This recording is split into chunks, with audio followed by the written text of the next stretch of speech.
Good morning. This is TTT Live. I'm Mahalia Joseph Wharton. Debate on the 2022 budget begins in the Parliament today with a response by Opposition Leader Kamla Prasad Bisasa. We're bringing you live coverage on TTT, Talk City 91.1 FM and TTT Live online. We now cross over to the Parliament channel. About 11-year-old, 11 plus, he had just written the SEE. He comes to the microphone and he says, "My job here is very simple. All I have to do is introduce Kamla. So I am not going to make any long, boring speech, but I will now introduce you to the person who will, Kamla Prasad Bisasa." I trust, Madam, today it is not my intention to make any long, boring speech, but I think this is a very important debate, and I thank you for the opportunity to contribute. I have sat in this esteemed House for almost 27 years. Over 25 of those years were at the behest of the great constituents of Superior, whose ongoing vote of confidence in me is something I will always cherish. During those years, when I contributed to the national budget, I did so as a senator, I did so as an MP, I did so as a minister, I did so as a prime minister, and I did so also, and I'm doing today, as opposition leader. And during all those years, I've always been cognizant that I speak for and on behalf of all the citizens of Trinidad and Tobago. Not just my beloved constituents, not just UNC supporters, not just the over 309,000 persons who voted for a great UNC party last year in the elections, but for every single citizen of this country, this great country, because that is the role of persons as us, as members of Parliament in this esteemed House. We are duty-bound to make legislation and policies which seek to protect and serve the interests, the rights, the welfare, the very lives and livelihoods of our citizens. You see, Madam Speaker, they are our employers. We are elected to serve them, and failure to do so in any and every possible way is nothing short of a dereliction of duty. I rise today to fulfill this sacred duty as an MP and as the opposition leader of Trinidad and Tobago to speak on behalf of citizens of our very beloved country. I have to say, with the heaviest of hearts, that government has shirked in its duty. They have violated the very principles of membership in this esteemed House. They have used their razor-thin parliamentary majority to consistently abuse the spirit and intent of our sacred Constitution. They have effectively declared war on the citizens of Trinidad and Tobago, especially in the last year. You see, Madam, when a government uses its barest of majorities to pass bad laws aimed at subverting our constitutional rights in every possible way, that is waging war against our own citizens. When at the beginning of a global pandemic, despite the opposition pleas and warnings, a government chooses to ignore the health and safety of its own citizens for the sake of who knows what, and then desperately engages in treacherous, misleading propaganda to fool citizens, such as dangerous disinformation, that is a war against the people. When that same government then disingenuously attempts to hide crucial health statistics regarding the pandemic, even as the country sees an alarming, baffling increase in COVID-related deaths, and when that same government fools the people into thinking it is safe to go to Tobago for Easter, or that it is safe to line up in your thousands in the rain for COVID vaccines that were never available then in the first place. That too is war against our citizens. When the government then proceeds to lock down a country and restrict citizens from doing anything and everything, imposing useless curfews and other willy-nilly chaotic half-wit policies because of his hapless, useless Minister of Health, who is clueless, incompetent, and a failure. That too is war on the population. When a government shamelessly blames citizens for its own woeful mismanagement of the pandemic and then threatens to keep citizens in a permanent state of lockdown, deliberately engendering joblessness, hunger, economic, health and social destruction, simply because the government just cannot do anything right, that too is war against our citizens. When a government openly promotes discrimination amongst the population by engaging in hate-mongering and divisiveness between vaccinated and unvaccinated citizens, when it robs the nation's children of their right to an education, when it viciously bullies, defames and seeks to destroy every citizen who dares to speak out against their failures, against their incompetence and their tyranny, that is also war against the country. When a government engages in overt privatization of democracy and seeks to destroy, taint and bring into public odium and ridicule every single independent office in our land, including the Independent Police Service Commission, even whilst crime and criminality is increasing, I say that is also war against the people.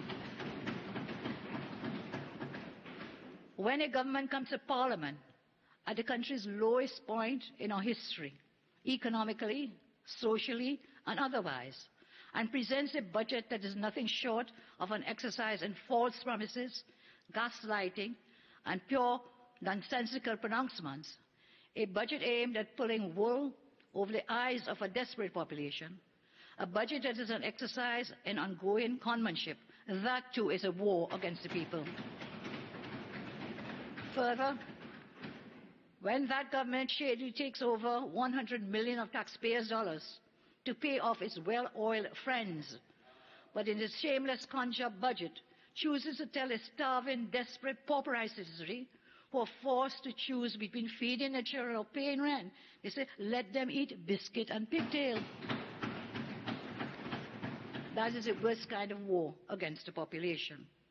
Madam, I'm here today to say, like I've been doing since 1994, I stand in this honorable house, I will do so inside this house and outside of this house. I will meet with anyone on the pavement. And I will fight for the people of our country with all the legal and parliamentary powers that are afforded to me by our Constitution and in accordance with my conscience and my humanity. And so too will my members of the team. Today my presentation is titled Rescuing, Rebuilding and Restoring Trinidad and Tobago, a government at war with its own citizens. It is a time to take back our country from tyrants.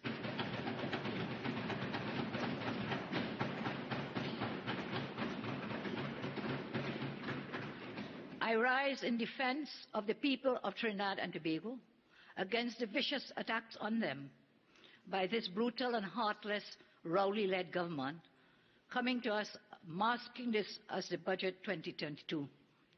I intend to be opposite to the minister who was long on rhetoric but short on substance. I intend to unmask them and demonstrate how they have once again failed the people of Trinidad and Tobago. I pause to say thanks to the members of my team, including our UNC MPs and senators, the UNC's National Executive, UNC's local government practitioners, my staff at the Opposition Leader's Office and the Superior Constituency. I say thank you also to the many persons from the business community, NGOs, CBOs, FBOs, and the general public for sharing their views and concerns with us. I reassure our citizens that we in the opposition hear you. We will continue to listen and then lead. We will continue to be your voices in this Parliament and outside of this Parliament. I turn now, Madam, to look at some of the failures of this government and of this Minister of Finance. The Minister of Finance has an unparalleled record of failure. He clearly doesn't have the stature, knowledge, competence, or expertise. We expected him to come with, inter alia, the same litany of lame excuses to justify his failures. The same overblown self-congratulations for doing the very minimum of what he's required to do. The same pie-in-the-sky schemes which will, given his record, end up in the same dustbin of his previous failed ideas. The same broken promises. PNM promises never materialize. I'll just name a few. There are numerous ones here, and I'll just name a few. The National Statistical Institute. Promised since 2016, and we see it again repeating itself here in 2022. Special economic zones, promised since 2017, repeat again in 2022. Construction promised, Point 14 Highway, since when? Since 1962, the PNM has been promising the Point 14 Highway. We started it, they stopped it, and back again in this year's budget statement. Broadband services, free Wi-Fi, promised since 2015 and now again repeated here in 2022. I remember hearing the minister in a previous incarnation budget statement talking about free Wi-Fi in buses. Which bus has a free Wi-Fi in it? Repeat promises, nothing delivered. Agriculture stimulus package in 2018, again here now in 2022. Public utilities. Since 2015, repeating about improving water supply and people still suffering to get water. In my own constituency, I see it and elsewhere. Manufacturing, repeat, improving the ease of doing business index. Promised since 2018 and again back here in 2022. ICT education plan, promised since 2017, not delivered. And in this regard, we expected this and more. And we were not disappointed. He did not disappoint in this regard. Amongst the substance missing from this budget, as it has been for the last 6 years, is hope, vision, and a plan for the future.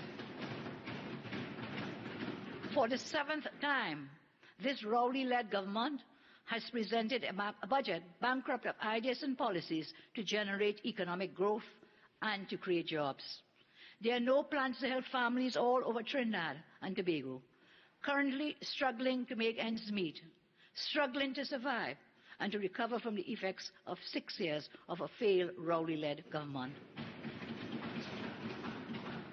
Apart from the predictable emptiness of the minister's statement, there was an added element that is truly alarming, madam.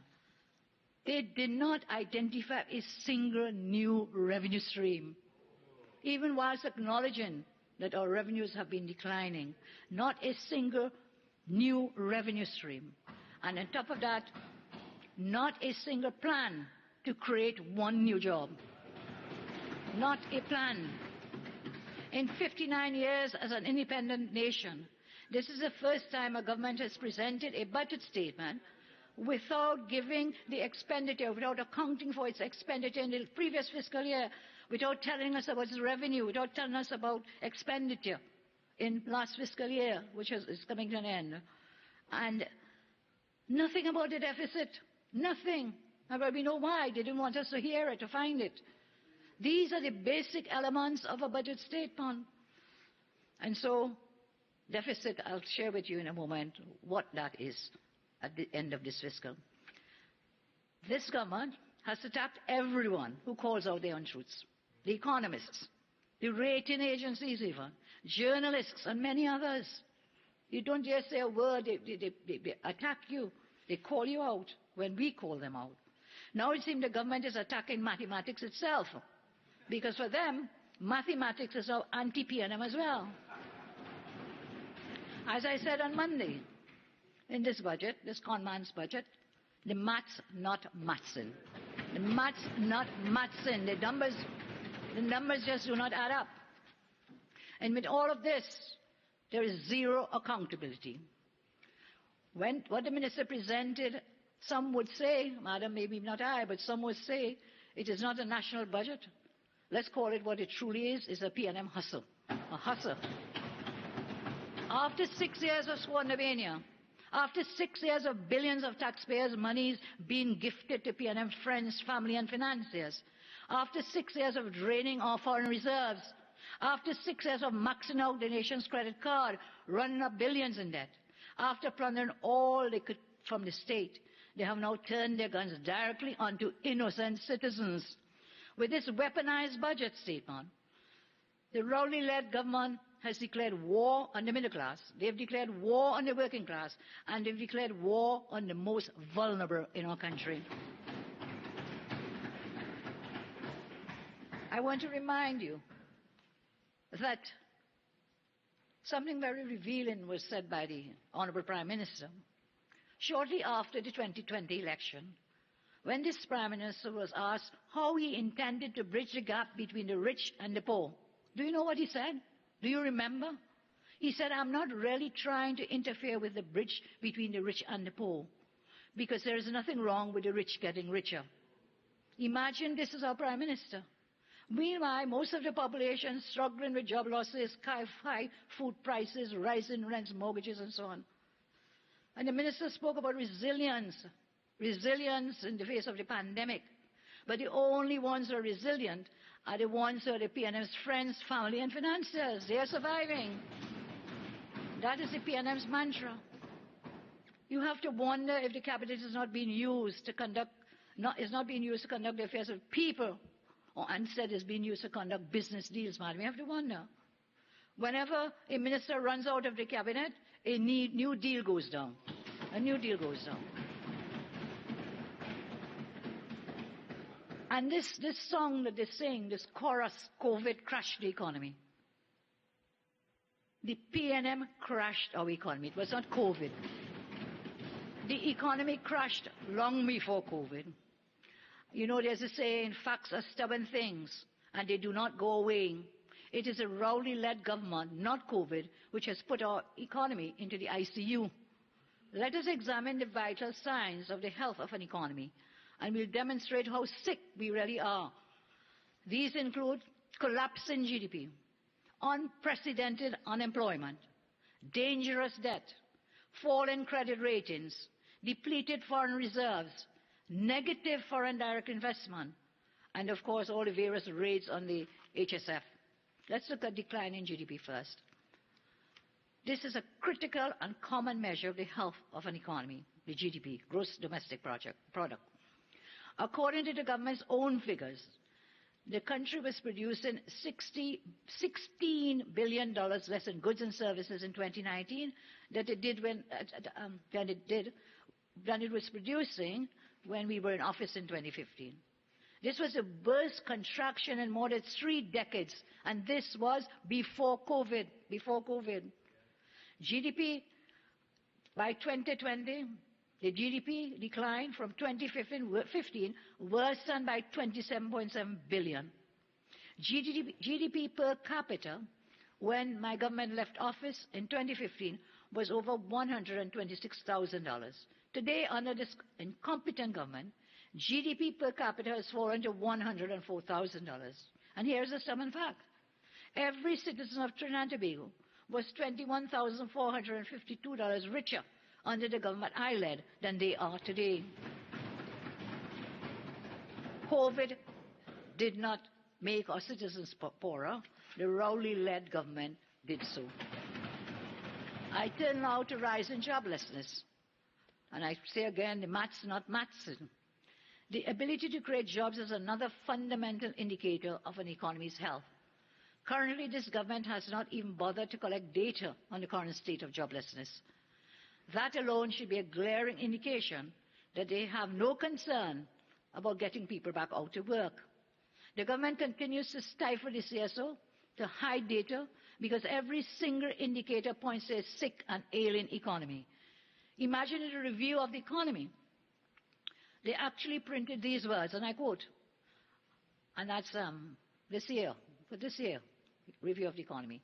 Unemployment data for 2021 is unavailable. However, information on retrenchment notices and other indicators monitored by the Central Bank of TNT suggests that the labour market conditions remained constrained in 2021. What indicators have you been monitoring that you could make such a statement? They have admitted that no data is available, yet how do they expect to make data-driven decisions? In that 2020 National Insurance Board report, which was only laid after we threatened to take the minister to court because they were hiding that. That book tells you things about employment and so on. It's only when we sent the pre-action letter, that the minister hurriedly laid it. That 2020 NIB report shows that more than 112,000 people have lost their jobs since they came into office up to 2020. Only up to 2020. And we know this figure does not take into account the full effects of the pandemic, so that for this year of 2021, that report will not provide the data. Since the onset of the COVID pandemic, in the first quarter of 2020, in addition, from the private sector, several businesses have sent home workers. Last month, the Confederation of Regional Business Chambers estimated that 6,000 businesses face permanent closure. And yet again in this budget, lacking substance, no plan or response has been made by the government to deal with this. Under this government, more than 18% of the country's entire labor force have lost their jobs. 1 in every 5 workers is jobless under this government. Here is another stubborn fact. The government I led created about 56,000 new jobs. And not only did we do that, we raised the minimum wage. Not once. We raised the minimum wage twice. We took it from $9 to $12.50, and then from $12.50 to $15. More people had more money in their pockets. More people had more money in their pockets. So COVID isn't putting people out of work. It is a Rowley-led government putting people out of work.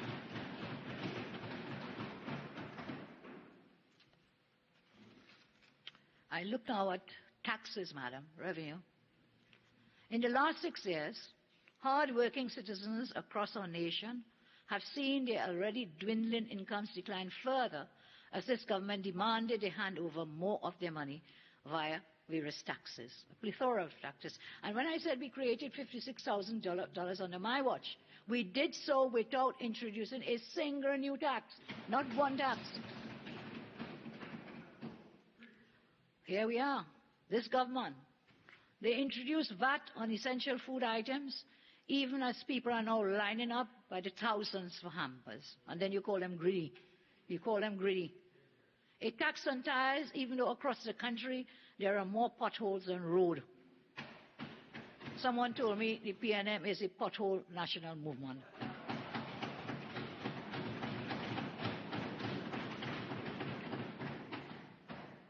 They are hell-bent on reintroducing the dreaded property tax, which in this pandemic time will be a poverty tax on the poor. While in the middle of this pandemic, people are struggling, I say, to put food on the table for their families.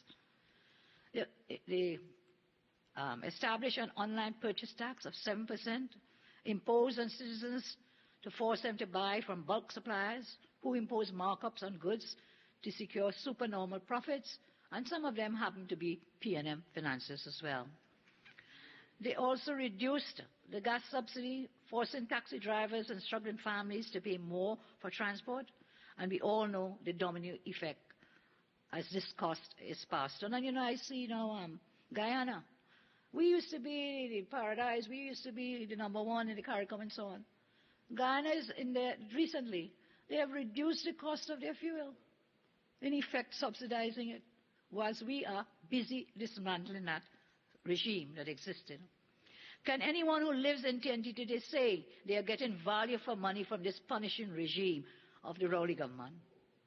There's a famous phrase, taxation without representation is tyranny. What this government is doing is terrorizing our population. Here is another stubborn fact. The government I led removed the VAT, as I say, on over 7,000 food items. And so they are now trying to catch up by using the model that we had of zero rate. It matters, but then that's another issue when we get there. So get to the VAT now. As if the ability to earn a living wasn't hard enough. Citizens are being rocked by the sharp increase in the price of staples and food items. On removing VAT from certain food items, the minister suggested that the substantial food price increase was due to the effects of the pandemic, such as trade and shipping issues, which he said will work their way out. So now that their backs are against the wall, what do? They have now reversed their previous position and returned to the UNC program of zero rated basic items.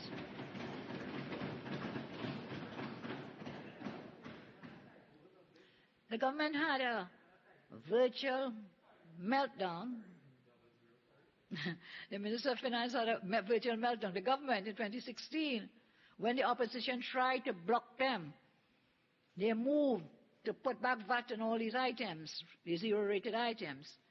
The minister was scathing in his criticism then, decrying our VAT plan as a populist move to gain the support of the people. So what are you doing now? You let people suffer for all these years, and then you come and you want to drop items. So you say, you see, curry lovers? Curry zero-rated. When they caught you, when you were caught out, your explanation was it was a typo. Well, some people feel this whole budget statement is a typo. There's nothing in it. Nothing in it. But when we did it, we were helping to put food on the table for many families. And I make no apologies for that, for zero rating those items. After they reinstated VAT on thousands of these items, the minister now wants to come and portray himself as a savior by removing VAT from biscuit and pigtail and whatever. I tell you, that's as barefaced as you can ever get. The minister appears to have forgotten, but allow me to remind the minister how he cast aspersions on the integrity of our local entrepreneurs when he said, the more items you have, I quote, the more items you have on the exempt list, Madam Speaker, the more opportunities there are for people to cheat, to mislabel, to typify items in a different category, to put them in different classification. That is what they want us to do. I say again, COVID is not taxing us to death. It is a Rowley-led P&M. Unsustainable debt levels. Any economist will tell you that economic growth is the foundation of a successful economy. In the past 6 years, this Minister of Finance has acted like a reckless teenager with a credit card. For the past 6 years, he has gone on a wild spending spree with no thought or clue on how to repay his spending, except how? Taking from the safety net, from the HSF, and increasing borrowings. Indeed, this government increased the borrowing limit under the Development Loans Act by $10 billion in July 2021. This increase places borrowing limits under 3 statutes at TT $145 billion. He increased also the limits. In their first months in office, this P&M government rushed in December 4, 2015, first month in office, December 2015, to increase borrowing limits by $50 billion up to $120 billion under the Development Loans Act, External Loans Act, and the Guarantee Loans Act. So every one of these, when they came in, rushed to increase the borrowing. So you mean you could borrow more. Instead of creating economic growth, they continued borrowing at the expense of our future generations. This irresponsible government has run 5 consecutive years of massive budget deficits since September 2015, totaling $61.7 billion cumulatively. 7.9 billion in fiscal 2016, 13.5 billion in fiscal 17, 5.7 billion in fiscal 2018, 4 billion in fiscal 2019, 16.7 billion in fiscal 2020. And Madam Speaker, Minister did not disclose the deficit for the last fiscal year. I said it. That's the year we are ending now, and we're supposed to be reporting on. That's what we do in a budget statement. And that, Madam Speaker, for fiscal 2020 to 2021 was $13.7 billion in deficit.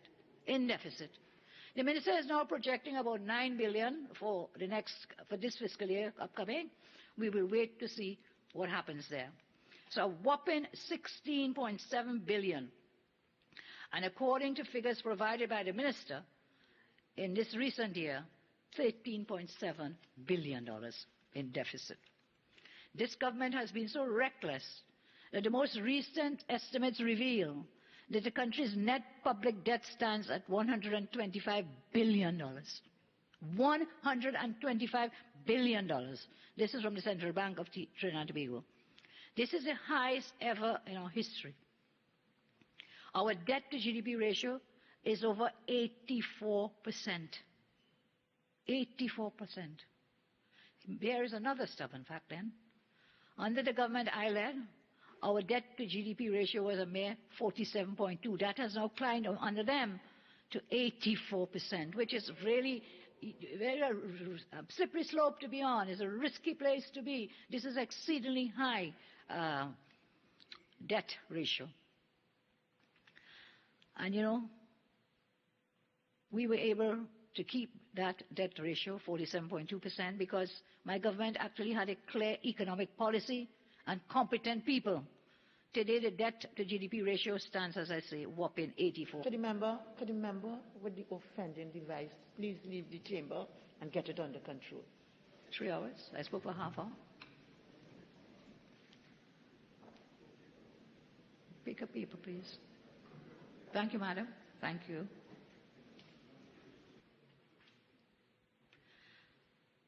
So all this debt, that is the money you and your children will have to repay. You'll not find it to repay it for this spending. They have been borrowing money to spree, and then our children must find that money to repay in the future. So again, stubborn fact. COVID is not driving us to bankruptcy. It is a Rowley-led P&M. I turn now to credit ratings, another indicator to assess the health of our economy. A sovereign credit rating speaks to a nation's ability to repay its debts. So we have this massive debt build-up, and then the rating tells us, you know, are we able to pay? What's going to happen? This is very critical to attract foreign direct investment. Under this Rowley-led government, TNT has gone from being classified as a high investment grade country to one that cannot be trusted to repay debtors, to pay creditors. Our credit rating is now so bad, I think that not even DSS would want to lend money to this government. I don't think so. In 2015, when they came into office, they inherited from my government a sovereign credit grade of A stable from Standard & Poor's, one of the highest investments grade a nation can get. By December 2015, Standard & Poor's announced an immediate drop in the country's credit ratings. It just came in the election in 2015, and by December, drop in our ratings to negative. That downward spiral has continued over the last 6 years to this day.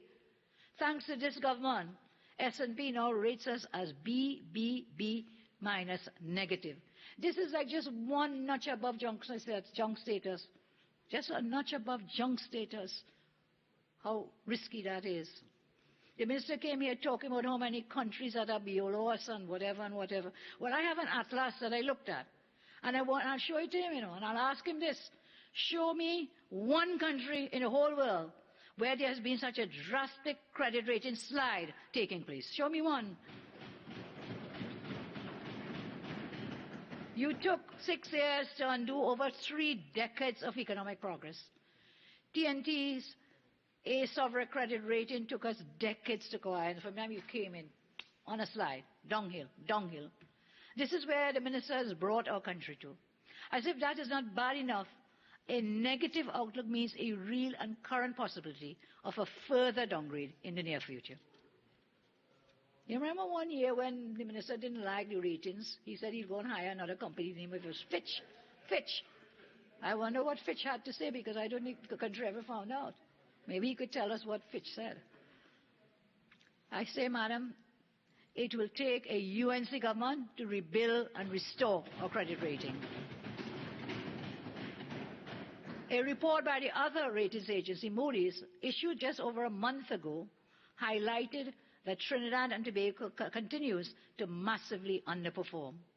In fact, Moody's went so far as to say that after 6 years of this Rowley-led government, the country's macroeconomic institutional capacity, including fiscal and monetary policy frameworks, are weaker than most other peer countries. So when you're comparing, Minister, you compare apples with apples, grapes with grapes, oranges with oranges. You compare with your peer countries, and you don't pick out of a hat to justify that we better than them and they worse off than us. Peer countries. In other words, the government is failing. I say again, stubborn fact. COVID didn't take our economy to junk status. It was a Rowley-led PNM.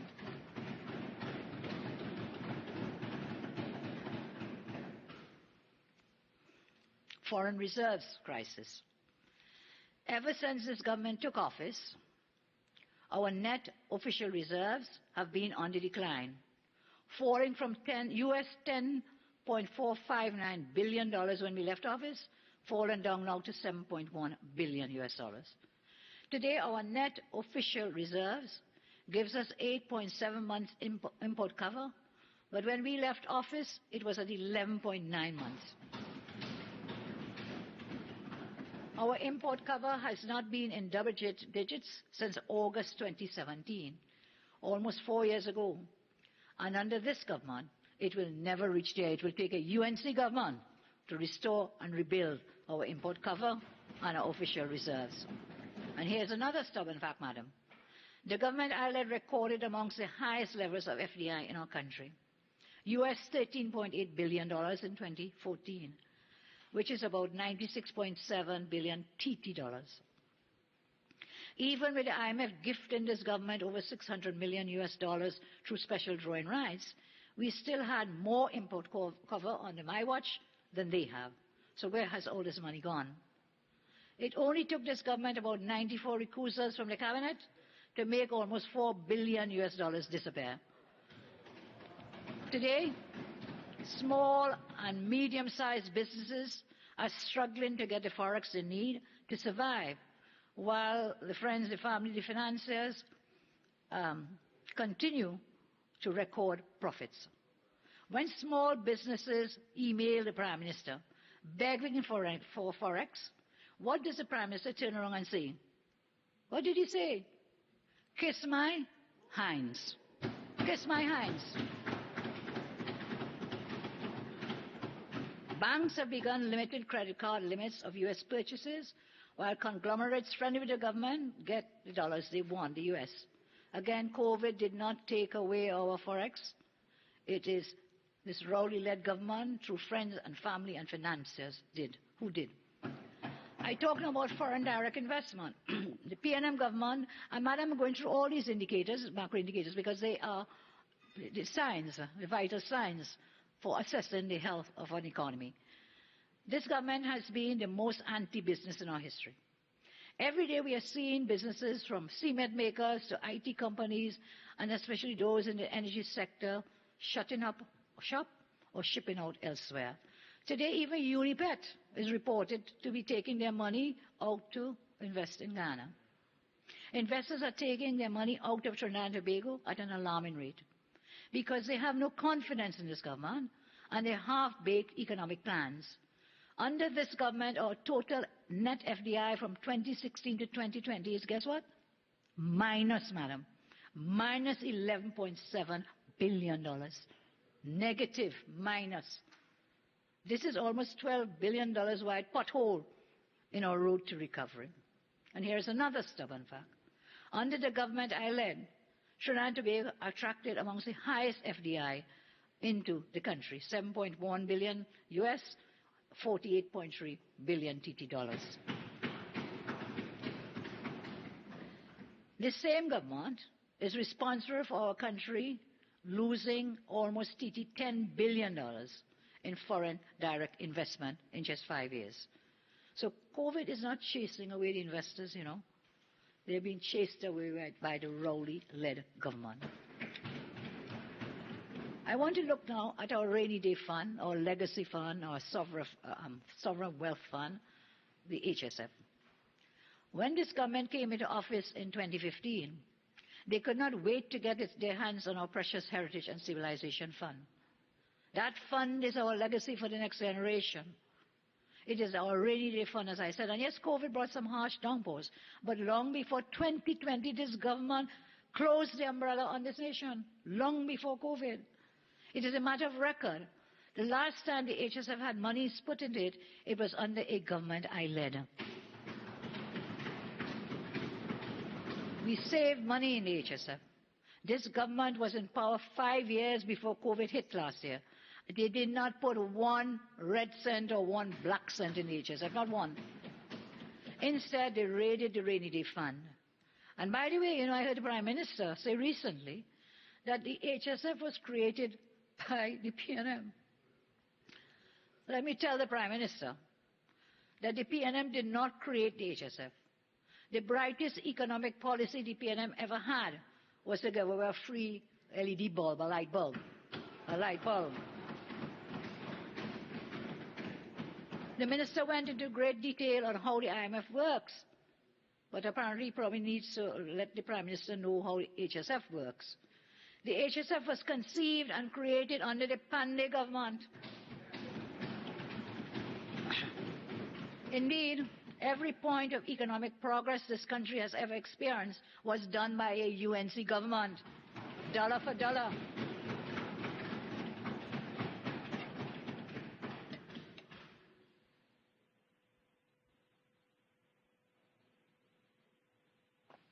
Dollar for dollar, education for all, water for all. Guess what? We were known as the box drain government.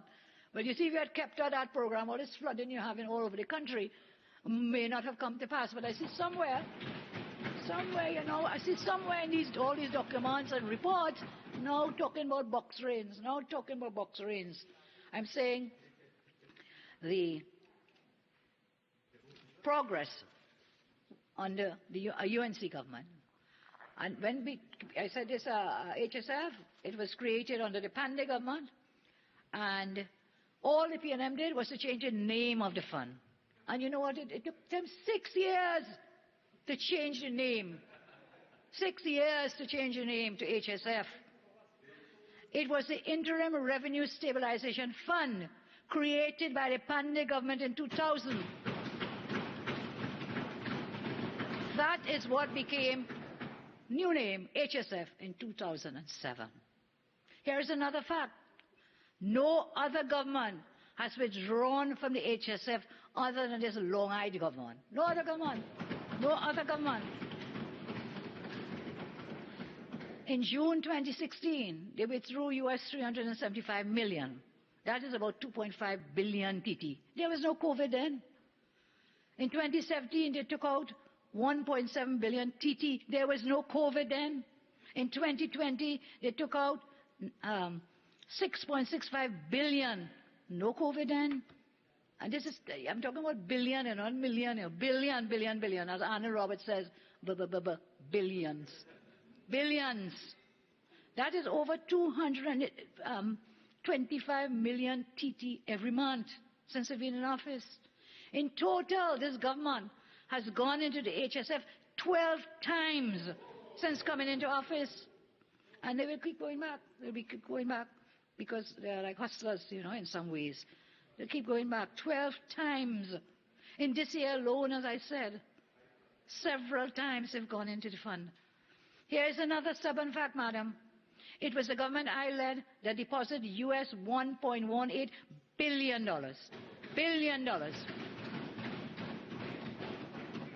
That is the US, and on the TT side, $8 billion. $8 billion, $21 million we deposited in our term in office. Under my leadership, the HSF grew by 17.5 billion TT. Under this government, on the other hand, they have withdrawn TT 16.3 billion. 16.3. We deposited in that 17.5. They nearly take out all that we had left there and saved. 16.3 billion they took out. We grew the fund by 17 plus billion. And as I said already, they rated it by 16 plus billion. All the money we saved, they have spent. What do you have to show for it? Where has the money gone? Where has all this money gone? COVID is not raiding the HSF. It is a Rowley-led PNM that is doing that. I turn now, madam, to look at what I see as a frightening situation in our country. That is the erosion of independent institutions. The erosion of independent institutions. The minister spoke in his statement, the minister spoke about strengthening institutions, when in fact this government has had a sustained assault on the independent institutions of our country. The minister mentioned the central bank in that category. But let us take a look at what is happening at the central bank. What have they done?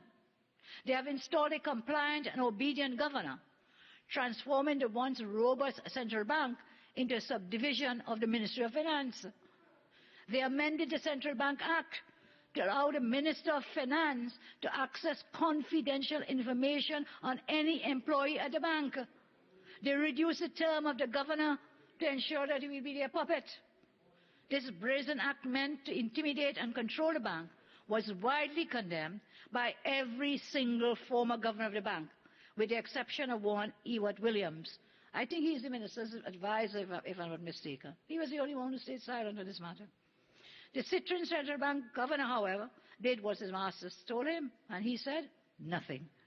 Last week I saw a newspaper editorial that said there needs to be transparency in our forex distribution. Well, when the previous bank governor disclosed the largest consumers of this country's forex, many of whom are, again, friends and financiers and family of the PNM government, they fired him. They fired him. Fired him. Persecuted him for years after. This is just one example of the way the government is assaulting our institutions. We see a similar assault on the independence of the EBC, on the Police Service Commission, the Office of the Procurement Regulator, the proposed TTRA to really an assault on the independent BIR. What they are doing is breaking down institutions which they're now claiming they want to protect and serve. I turn now to another institution the minister mentioned in his statement, the TTRA, the Trinidad and Tobago Revenue Authority. The minister boldly announced that the government will move towards the implementation of a TTRA. The government indicated that this is to ensure the efficient collection of taxes from citizens. The minister spent millions to set up that TTRA to ensure that he can go into the pockets of citizens to collect taxes in this guava season. But he would not find sufficient money to help people. This bill came to the Parliament many incarnations. In 2010, twice in 2018, once in 2019. All those versions of the bill to establish the TTRA contain a 3/5 special majority clause. Save and accept the 2021 TTRA bill, which is currently on the order paper of this House, which was passed in the Senate with a simple majority. The Attorney General and Cabinet have a passion for removing constitutional majority and railroading their way in an undemocratic manner through the Parliament. That TTRA bill interferes significantly with property rights and privacy rights protected by Sections 4 and 5 of the Constitution, but no special majority clause. They removed it. It is my considered view that the bill, if passed without a special majority, it will come here. If it's passed without us, it will be unconstitutional, and we will challenge it in the courts. We will challenge it. This TTRA is, in effect, the Minister's Revenue Authority. There is no independence in the provisions that are laid out in the bill to the authority or the Board of Management. There is no independence because the Minister and the Cabinet has total control over the appointment of the Board, Director General, and employees of the TTRA. The Minister announced that he would pick out, he get 100 tax army, 100 persons. What happened to the last time you said you would bring out an army of tax collectors and tax compliance officers? What happened to them? Were they ever hired? Where is the independence of the TTRA? Minister Imbert has inserted himself in the entire TTRA, which is supposed to be an independent body such as it is with the BIR. We have seen when there is political interference in independent institutions, they crash. Just look at the police service. Look at the Police Service Commission, which I turn to now. I am aware that there are several court actions regarding, firstly, the interpretation of the 2021 order in relation to the appointment and selection of a Commissioner of Police. That has now been expanded to include an interpretation of the 2009 order, which deals with acting appointments. This was introduced by the AG, who apparently is now confessing that he needs the help of the court to read and understand the legislation that he drafted and brought here. There is also a court matter challenging certain decisions made by the now defunct Police Service Commission. Madam, I do not intend to speak on these matters as they pertain to the court proceedings. However, we cannot entirely ignore the elephant in the room. Our state of national insecurity is made even more glaring as a result of this debacle surrounding the appointment of a cop and the complete implosion of the Police Service Commission due to the reckless, incompetent, and deliberate political interference in our independent institutions and processes by high public officials. Based on what is reported in the media, madam, we may very well find ourselves without a Commissioner of Police or even an acting Commissioner of Police come October 15. That is when the appointment of the present acting, Mr. Jacob, ends. The Prime Minister and other members of the Cabinet have accepted that the proper procedure was not followed in the appointment of one of the acting commissioners. This is the second time that this AG has attempted to interfere with the process of selecting and appointing a Commissioner of Police. And both times, litigation had to be commenced. The first time, they attempted to insert the Minister of National Security into the process, and the court struck out those offending parts, saying that they were interfering with the independence of the Police Service Commission. They have returned this year, and instead of inserting a minister into the process via the order, someone inserted themselves physically into the process by appearing in the President's house to exert influence. And I call upon the government, I call on the Prime Minister to tell us, who is that high official? Who is that official?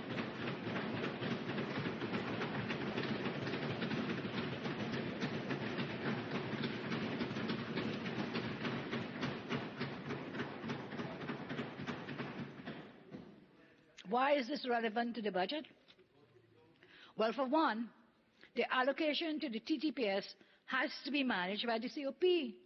He is the Chief Accounting Officer. Without a COP or acting COP, who will be accountable for expenditure in this allocation? Whom? Additionally, the incompetence of the AG continues to cost taxpayers millions of dollars. Legal fees, legal opinions, and costs ordered by the court, all of which you, the taxpayer, must bear, and which could be avoided if we had a more competent Attorney General. This money could have been better spent on resources for the TTPS to fight crime. We have witnessed an unprecedented constitutional crisis which demands absolute transparency.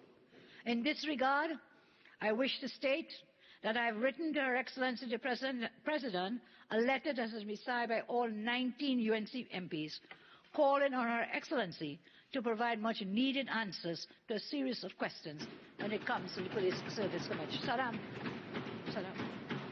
Just for a minute. I turn now to the Integrity Commission. In this budget, allocation is made for the Integrity Commission. We all know we are persons in public life, and as persons in public life, by law, we are compelled to declare assets to the Integrity Commission. Now, the Form B, we cannot see a person in public life. I can't see the Form A declaration, but we are allowed to examine the Form B at the Integrity Commission that any public person has filed. We learned recently of an individual who sold a Porsche SUV to their friends, but did not transfer it. That is apparently in breach of the law.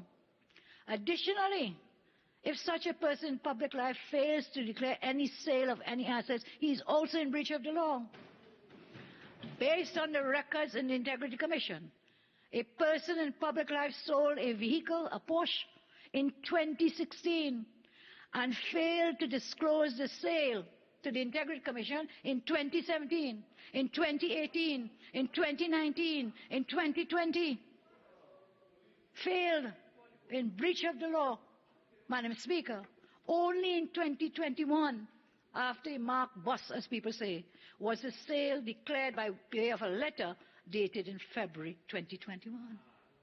Why did it take 5 years to disclose the sale? Why?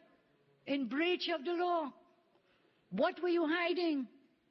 Is the Integrity Commission under-resourced to detect these matters? Government has slashed the recurrent expenditure to the Integrity Commission, where when we were there in 2015 was 16.6 million allocated. They've slashed it by half, by 50%, down to 8.3 million in this budget. 8.3 million. And so there we are. This matter, we deserve an explanation. Why you would take how many years? 5 years or something? To comply with the Integrity in Public Law Act. I turn now to another matter that is cause for concern for everyone, and not just for UNC opposition members, or not just for trade unionists, not just for journalists, every person in public life. I want the government to answer if they have contracted an Israeli company to gather information and intercept people's private phones and their emails and so on. A whistleblower has indicated that there are members of the government who has made contact with this Israeli company to intercept phones, emails, and other communications. Now, I raise this because it's not just opposition people in this matter. This is dangerous to our democracy. The PNM in a previous incarnation abused the national security apparatus.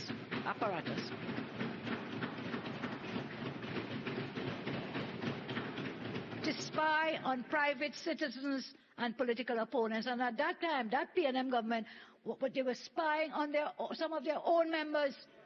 Spying on some of their own members.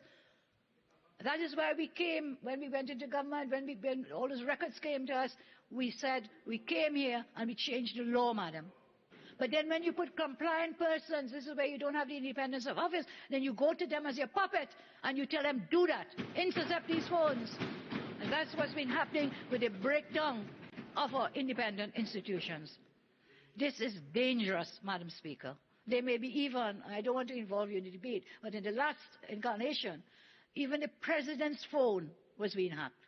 The then president's phone was being hacked. I call on the Prime Minister, as head of National Security Council, to clear the air. Now, Madam, there was a report some time ago, in the middle of the lockdown when our borders were closed, that a number of Israeli persons had landed in Trinidad and Tobago. And that's in the lockdown, when borders were closed and people couldn't come in. The Israelis landed here at the airport. And when we asked, what were they doing here? What did they come here to do? I'm still asking, is it true that they are still here? Is it true that they're not dealing with the radar? And is it true that it might be dealing with all these illegal intercepts as well and hacking into people's private phones? I think the government must come clear on this matter. I turn now to the property tax. I dreaded property tax. The ministers included property tax under which section? Building institutions. Since when property tax is an institution? Maybe the minister can enlighten me in his winding up. I don't know if this is another typo. I don't know. But property tax, as far as I'm aware, is not an institution. According to the law, property tax collection can begin after 50% of all lands in TNT have been valued. This means 50% of all residential, commercial, agricultural, industrial lands. I beg your pardon, 53(1)(e), please. I'm hearing a lot of crosstalk from across the floor. And the crosstalk is on both sides. So I ask all members, let's listen to the member for Superior, Leader of the Opposition. Thank you, Madam Speaker. So that means that 50% of all these lands have to be valued, have to be valued in order for the tax to be implemented. Today, the minister cannot tell us the total number of properties in TNT. Minister reported the 127,969 valuation return forms were submitted. So, well, Mr. Minister, does that take us to the 50% mark, or doesn't it? How much is it of those forms? And you're actually pursuing valuations in certain areas and constituencies, so that the assessment role would be completed sooner in those areas and taxes collected there first. Is that what is happening? Is this geographic discrimination?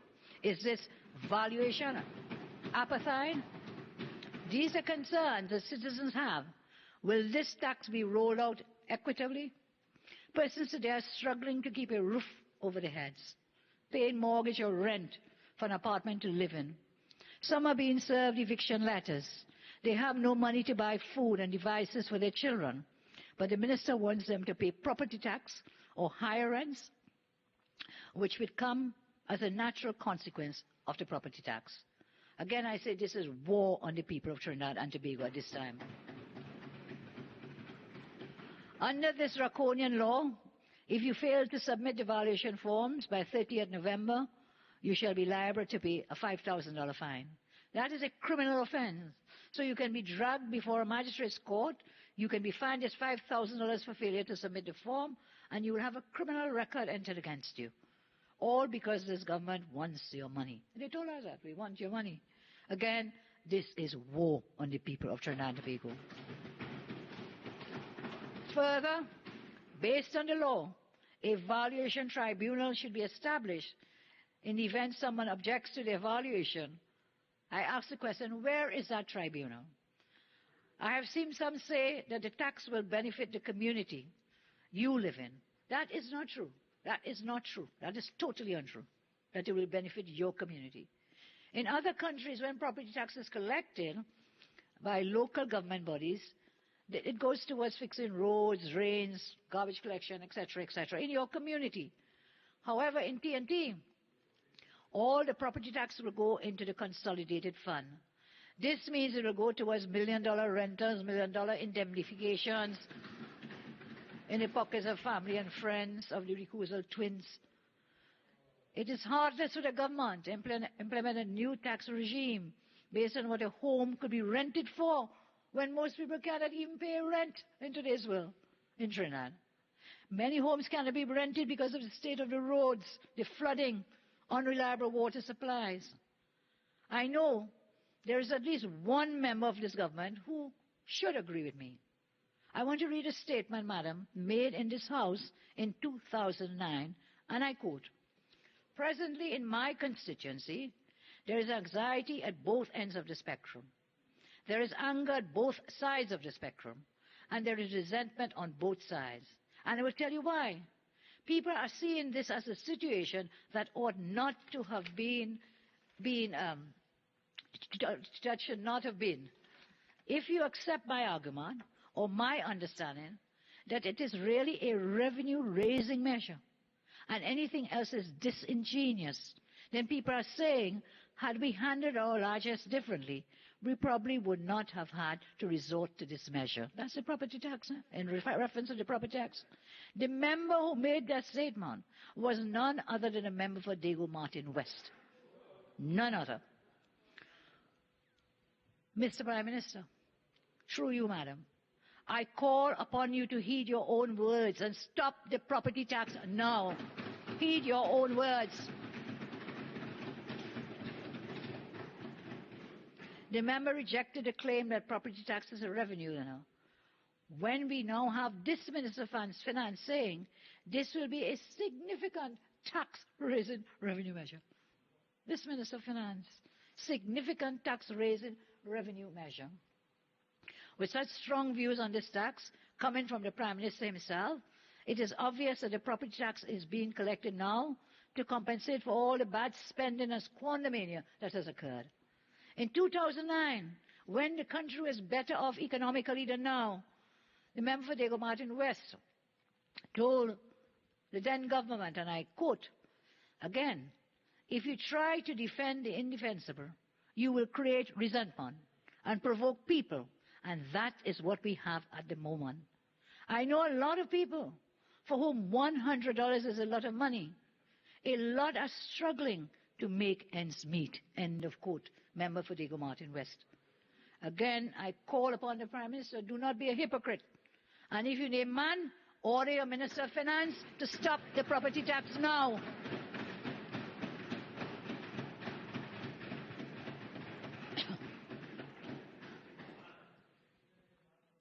This is an area of the budget, procurement, which was easily predictable. Every year since 2015, every year, minister like a broken record will repeat, Procurement Act will be fully proclaimed. It was repeated in 2016, 2017, 2018, 2019, 2020, 2021, and again now for 2022 budget. The law is languishing on the law books. When my government demitted office, we had introduced and passed this act, which aimed to increase integrity, transparency, and accountability. Then they came to amend that act and gutted the act. They took away the powers of the procurement regulator, stripped some of those powers, thereby creating possible corridors for corruption. They have managed to manipulate the Procurement Act to facilitate corruption. This is how they did it. This is how they did it. They removed, one, the procurement office from disposing, selling property owned by the state. This means there will be no transparency with respect to the sale of any property owned by the state. Petrotrin, the port, anything else, all these hotel places you want to give them, there will be no transparency and integrity, transparency.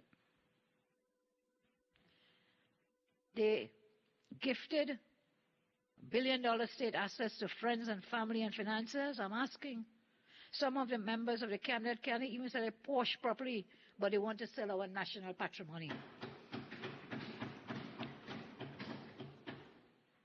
They removed government-to-government transactions and public-private partnerships from scrutiny, and yet you're coming here to boast about more, the three Ps, as you call it, public-private partnerships, and engaging in these government transactions, government-to-government. How many public partnerships have we heard that the minister has announced in the hotel building and housing sector? 5 hotels. 5 hotels. Where will be the transparency? They removed from legal scrutiny, financial scrutiny, auditing and accounting and medical services. So they remove legal fees, remember? Financial fees. Because somebody has a bank and so on, brokering financial deals. They remove legal fees. They remove accounting. They remove medical services. I think somebody has some MRI place somewhere with medical services too.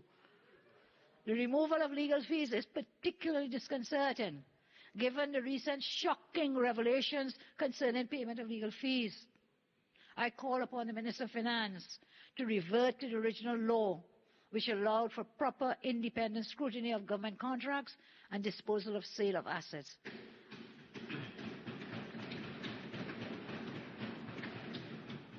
It appears that this Rowley-led government wants power without accountability or transparency. A UNC government will restore transparency and accountability and rebuild trust. Then we've seen the spectacle of the gutting of special majority legislation. I mentioned one, which was the TTRA. The government is no respecter of law nor man, especially if you are normal, ordinary man. Even the sacred duty of lawmaking is a puppet show for this government, an act of political malfeasance and sacrilege. This government is openly assaulting our democracy and violating our constitution. Every time they bring critical legislation to this parliament, affecting fundamental rights and freedoms, they take out the 3/5 majority to pass laws in breach of enshrined fundamental rights. They have done it recently with the TTRA bill, as I said, up in the Senate. They did it with the Gambling, Gaming and Betting Control Act. They did it with the Evidence Amendment Act No. 1. They did it with the Procurement Amendment Act 2020. They did it with the Income Tax Amendment Act. And I can go on and on. The Interception of Communications Act, the Anti-Gang Amendment Act, gutting those out, taking out the special majority. And that special majority was placed there by our Constitution forefathers for a reason. It was placed there for a reason. To provide enshrined protections for the fundamental rights of the people of Trinidad and Tobago. That's why it was there. So it's no simple thing because you want to pass a law and we'll go to court and challenge it if you want to go to court. And when you go to court, it will be struck down, I tell you. The embattled AG and this cabinet, excuse me, continue to use SURAT to undermine citizens' rights and pass bad law. They make laws for their own profits.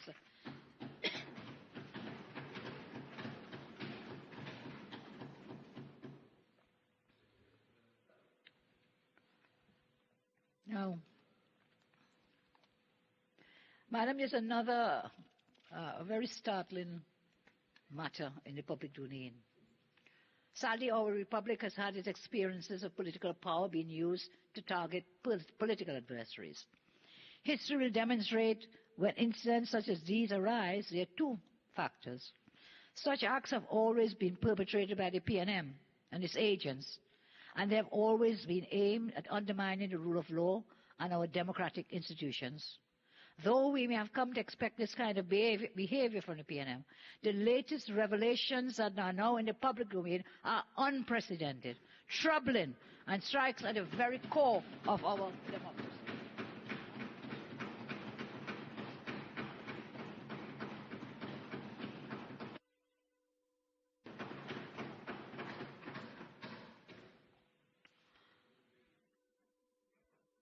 As the leader of the opposition, Madam, I consider it my duty to raise these matters in the public interest.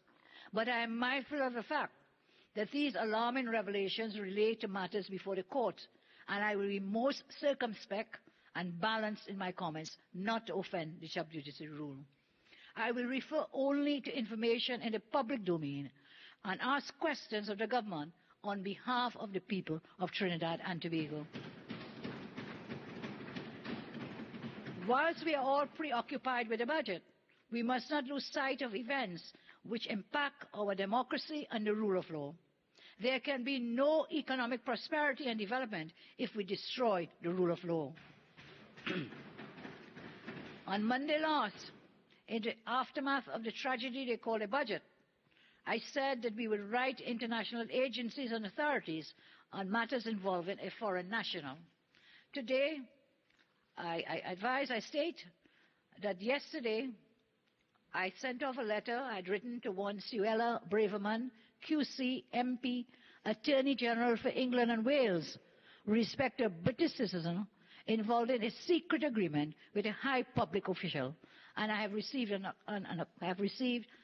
acknowledgement of this letter.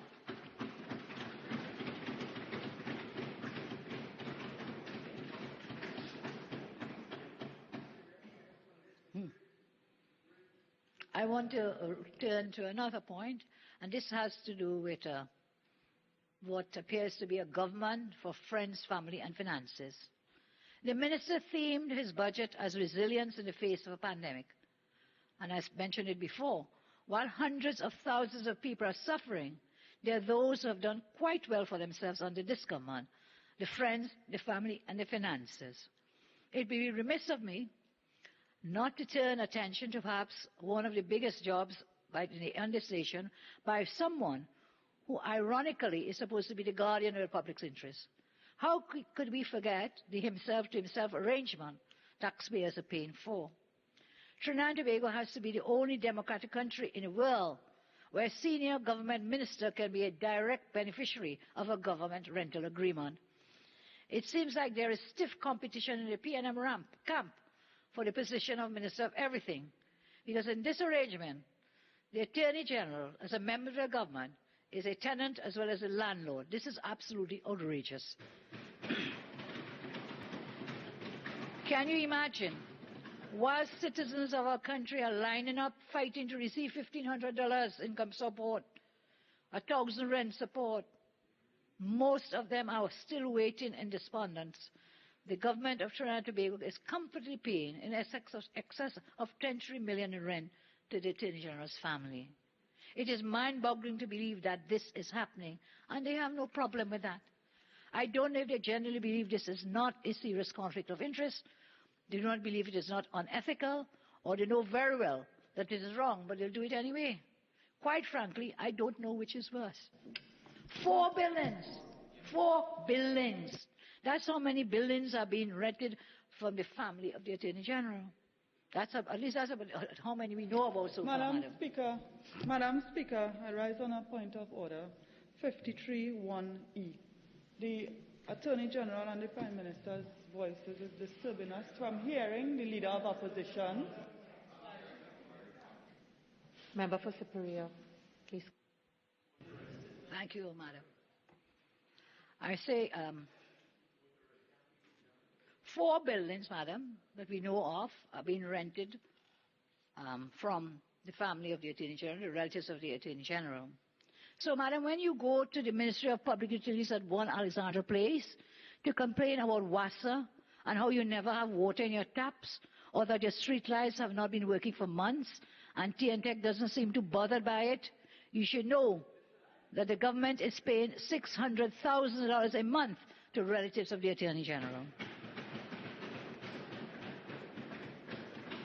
When you go to the personal department at 3 Alexandra Street to sort out your measly gratuity payment or your contract, you should know that the government is paying $575,000 per month in rent to a company of which the Attorney General is a director.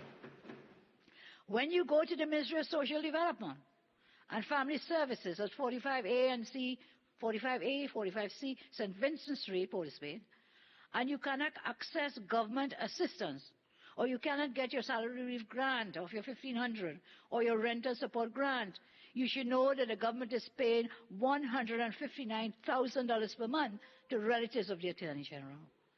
And when you go to the TTPS at the corner of Agra Street in St. James, you cannot get your certificate of character to put with your job application. You call and they have no vehicles to respond to emergency, or you don't feel safe in your communities because the TTPS is under-resourced. You should know that the government is paying $356,000 per month to relatives of the Attorney General. But when you think that's as bad as it gets, from the landlord of the nation cometh the mother of all excuses. Excuses? I recuse myself. That has to be an insult to the intelligence of the people of this country. So far as we know, the AG recused himself no less than 37 times from the cabinet room. And then he goes out, dancing left foot to right foot, laughing all the way to the bank. Dancing left foot, right foot, all the way to the bank. It troubles none of them that this is happening. This is how they govern, left foot, right foot, from left hand to right hand, himself for himself. And the people must foot the bills at the end of the day. I turn to another area, ma'am, for concern. This has to do with the successor board to Petrotrin, TPHL. Going against the advice of its own legal team, headed by senior counsel, this board filed no appeal. They filed no application to set aside the matter involved, the arbitration matter, involving the Prime Minister's best friend for allegedly selling Petrotrin $100 million in fake oil. So the Prime Minister's best friend is very resilient. He's doing quite well.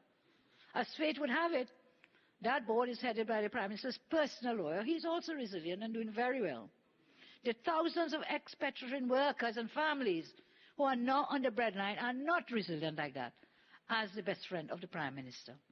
I turn now, Madam, to shareholders of Valsain Resorts, which includes the Minister of Transport. They were lucky enough to see the land at the site of the former Kedona Drive-In sold for the construction of the Curup Interchange. That drive-in, any of you pass by there will know, has been closed for years. The property had been allowed to, run down. Valsain Resorts, I read a report saying, filed a claim for $18 million from the state, which I'm sure will make their shareholders very resilient. They must certainly be more resilient than the thousands of persons who have lost their jobs and are still waiting on the promised salary relief grants. And we cannot leave this alone because we'll have to go and look at the young people as well. Can't forget that a relative of Minister Stuart Young, his name is Angus Young, is the CEO of NCB Global Finance, which used to be a very small debt collection company. But incredibly, under this government, NCB Global Finance has done deals with government to the tune of upwards of $2.5 billion taxpayer dollars, all in the space of 5 years, and 37 recusals by Minister Young. Recently, Global Finance even turned into a merchant bank. How resilient they have been. What an incredible achievement in a COVID pandemic, especially when you have at your aid a politician as a brother. I turn now to a matter that the minister spent a lot of time on, which was the management of the COVID pandemic. And I say that that management was disastrous and continues so to be. The government came to use COVID to cover up their own failures. They even made a ludicrous claim that they acted swiftly and decisively to contain the pandemic. Nothing could be further from the truth.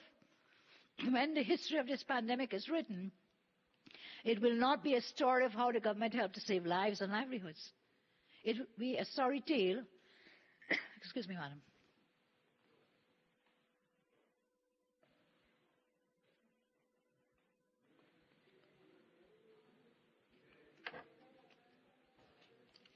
When the history is written, it will be a sorry tale about how this government abused health regulations to stifle free speech both inside and outside of this parliament. It will be a story about how public health officials ignored warnings about a pandemic, saying COVID-19 was unlikely to affect us. Right in a committee in this parliament. No, that's not going to come here, the CMOH.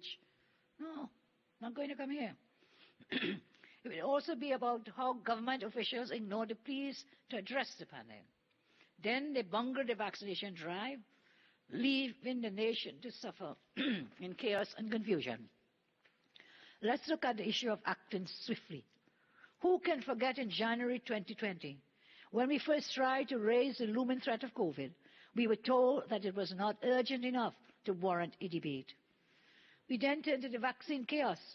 They placed our entire nation in jeopardy because of their lazy schemes in procuring life-saving vaccines for our population.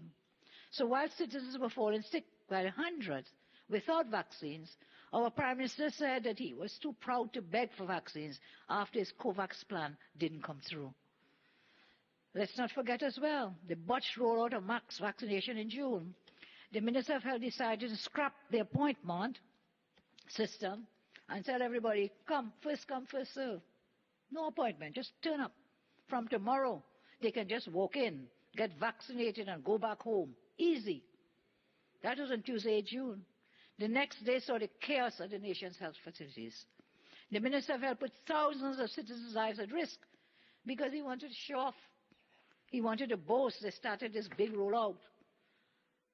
But what they were trying to cover up was that they had no vaccine.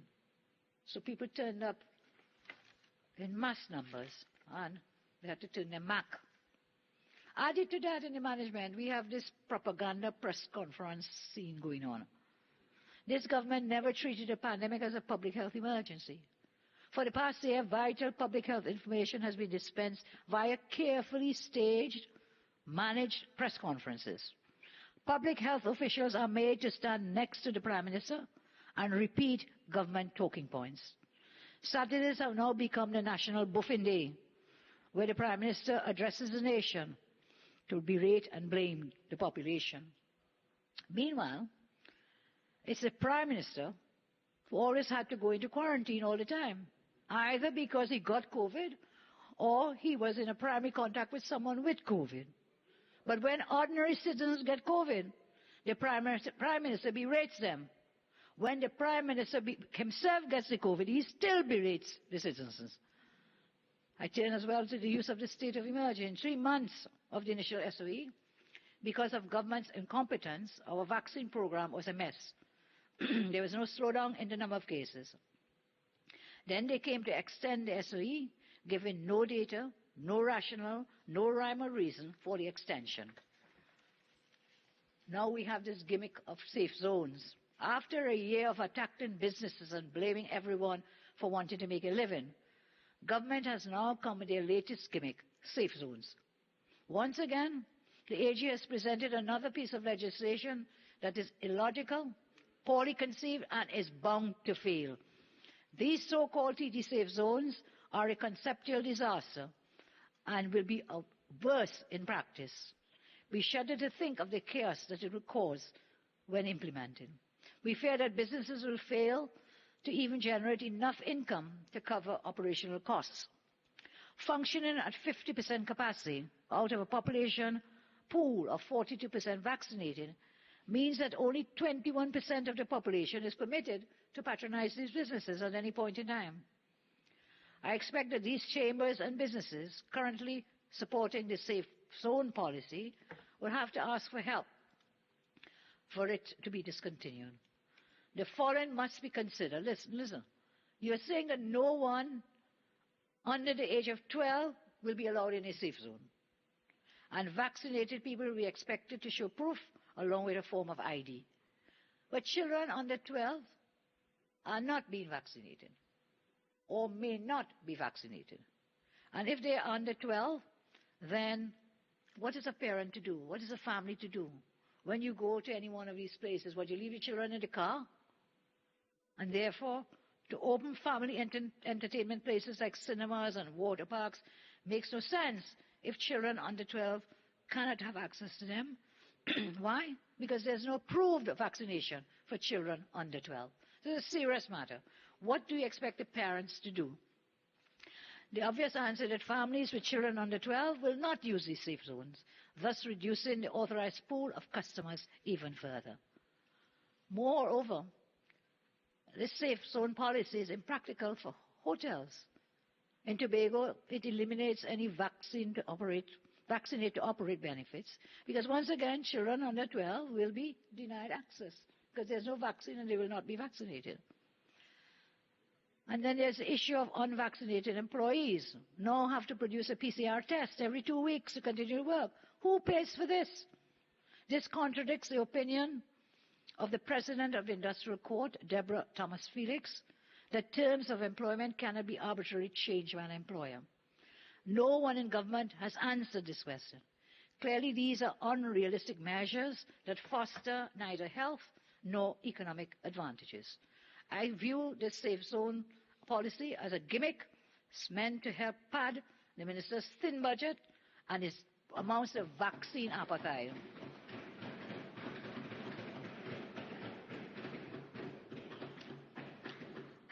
Relief measures not reaching those in need. I talk about the salary relief grants now.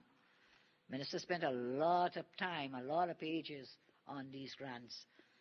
I have found the more this minister speaks, the more it shows why our country is in crisis. Speaking about the salary relief grant, which falls under his portfolio, the minister boasted to this country that for 2020, a total of 86,924 grants, valued at a total of 143.6 million, have been paid. Well, I checked the yellow books. And let me tell you what I found. According to the estimates of expenditure, and for that year that the minister is talking about 2020, the actual expenditure for 2020 was not $143 million. So which is it? It was 42.6 million in the yellow books. 42.6 million in the yellow books.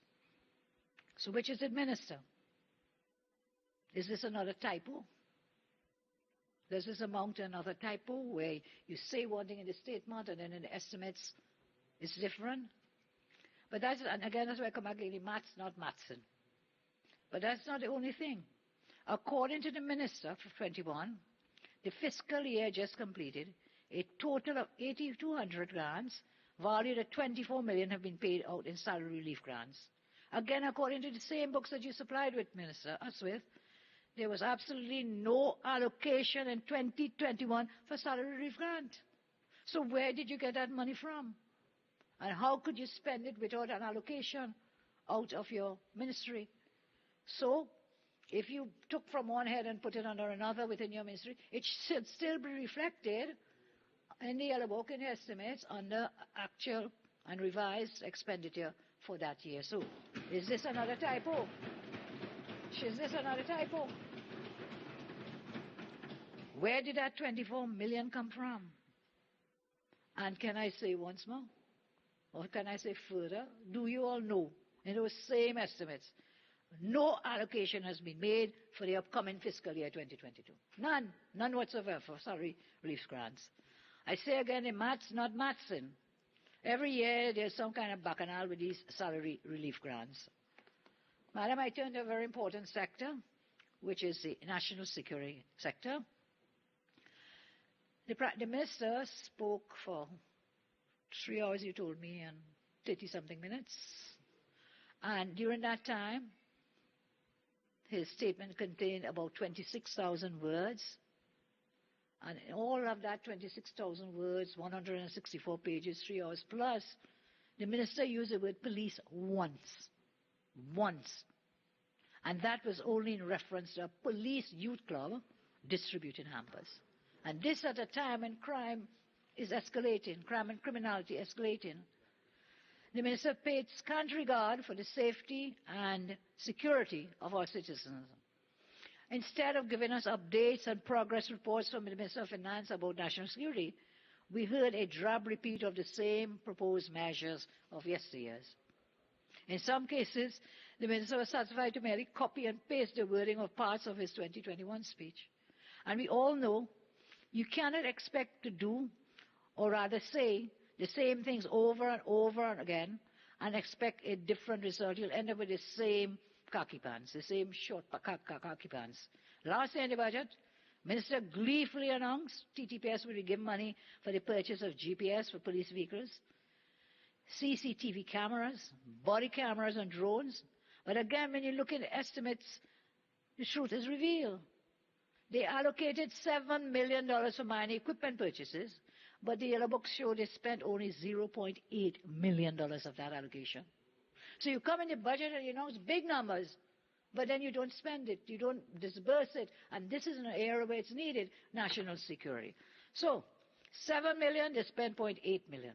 Out of the total of $7 million, the minister only released less than $1 million, $0.8. This year, we see another allocation for $6 million for mining equipment, and this may turn out to be another mama guy for the TTPS and the country. You will hear them boast about purchasing vehicles for the police. Again, the estimates reveal the truth. $25 million were allocated in this last fiscal year. Do you know how much was released, madam? $4.1 million. So why are you always consistently overestimating and underestimating? And then not giving the allocations. Why?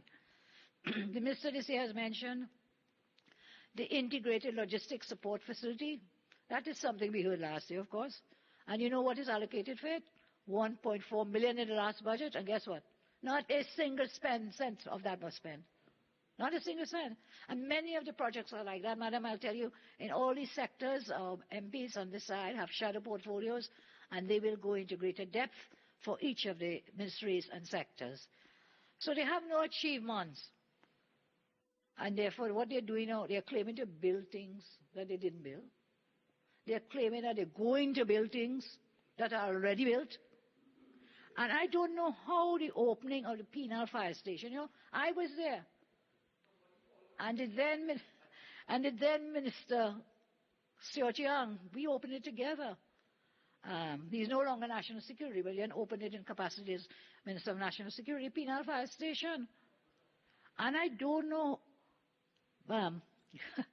I don't know how the opening of that station slipped the memory of the member for Port-au-Prince North St. Anne's, Minister Young. I know it slipped his memory. And that was something I'll never forget. It was horrifying.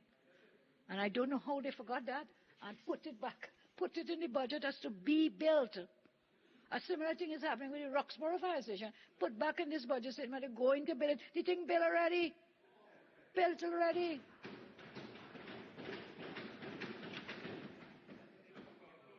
Energy sector, madam. Energy sector. More typos maybe, yeah. I guess those are all typos. With the energy sector, what a sad thing place we are with our energy sector. Once the energy sector was really our masterpiece, centerpiece, everything else you could think of in that regard. We had one of the oldest oil industries.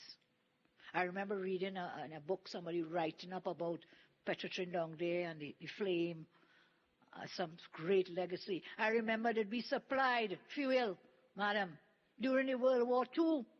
It was our energy, ours. We were so great that we were shipping and helping in the war efforts in those days. And now here we are, I think on last Monday, the minister read the eulogy of the energy sector.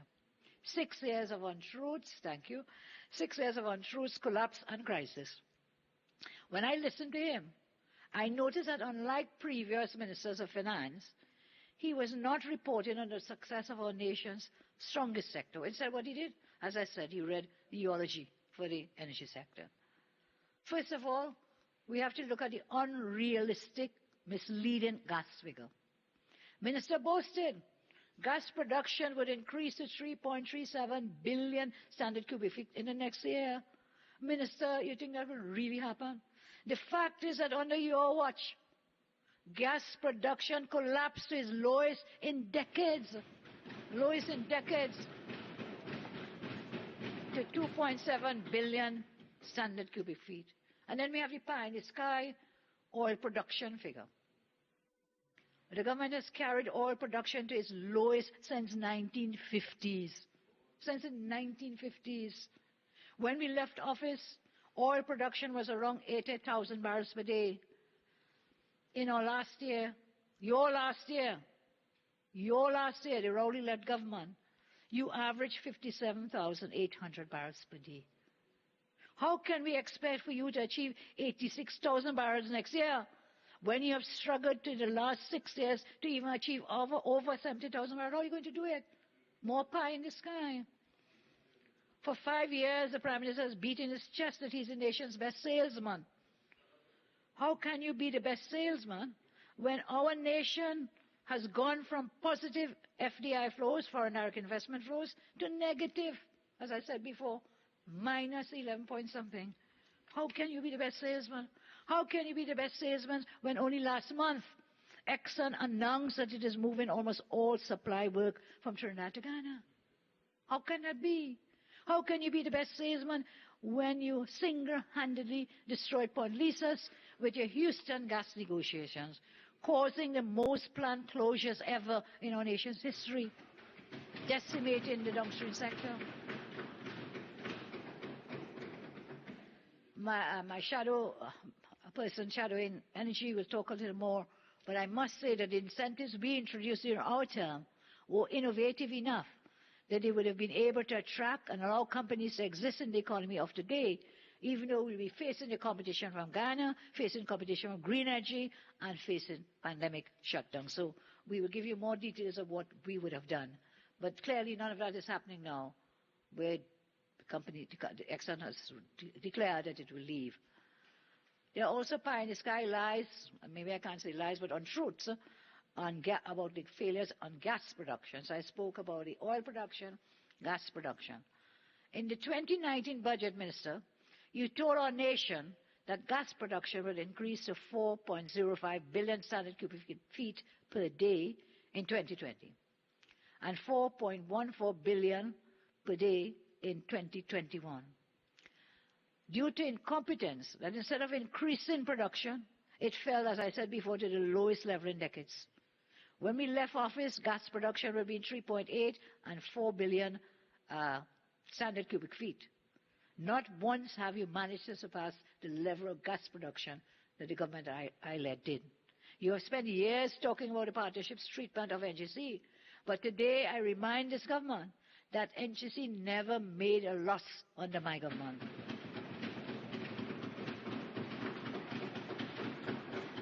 We see NGC has recorded a loss. We see NGC has recorded a loss of $2.1 billion. That wasn't COVID. That was not the global economy. It was a poorly negotiated gas prices by this government. Still on the energy sector, we have seen the abuse of the NGC. This is, we've termed it Malcolm Jones 2.0. They criticize the partnership government for using NGC dividends to develop the lives of people of this nation. But once did we ever abuse NGC, as we have been seeing in the last few months. In September, our nation was reminded of the usual everyday vulgar mismanagement by this government when it revealed that the board of NGC had allegedly sought indemnity for the decision to spend $440 million on the Atlantic Trade One turnaround. What is really going on at NGC? How can a government and cabinet, which has boasted about value for money, allow this wastage of taxpayers' money at a time when we are struggling for revenue? Prime Minister, why are you protecting Mark Loquan? Why? And then we come to the biggest national betrayal, Petrotrin. This government must never be forgiven for putting out the light at Petrotrin. This government must never be forgiven for the dismay and despair they caused through their betrayal of shutting down Petrotrin. Remember, the government is not closing down Petrotrin. And if you were closing your fridge door, I repeat, the government is not closing down Petrotrin. That from the Honourable Prime Minister.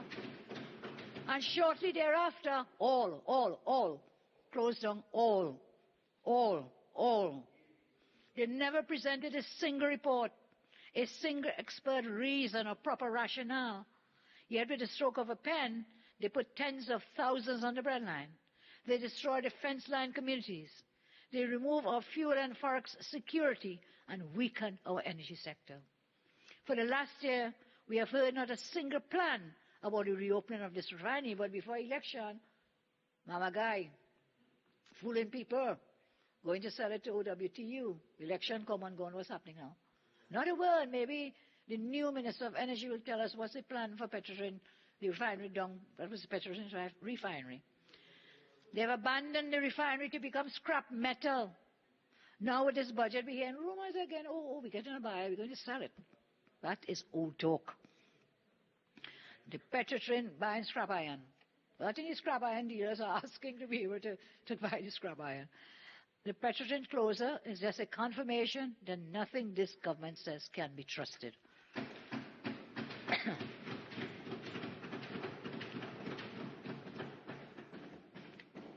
I turn now to agriculture. Very, very important sector with respect to having food security for our country. This sector continues to receive total neglect by this Rowley-led government. The impudence of the Minister of Finance is truly remarkable, as he once again presented pie-in-the-sky promises to farmers. I will just deal with a few of the matters on this portfolio, and our shadow person will pick it up. One of the matters that continues to be of most pressing challenge the farmers are facing has to do with land tenure. Yet nothing has been done to alleviate these problems.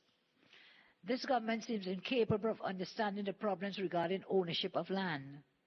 $20 million has been allocated in the budget to develop lands at Caroni and Orange Grove by the EMBD. No money has been allocated under this Ministry for Development of Agricultural Lands in other parts of the country. So it's at Orange Grove, at Caroni.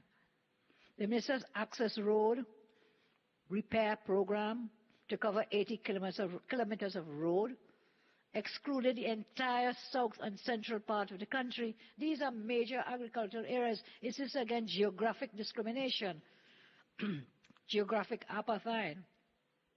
The Agricultural Incentives Program has been decreased by $12.1 million.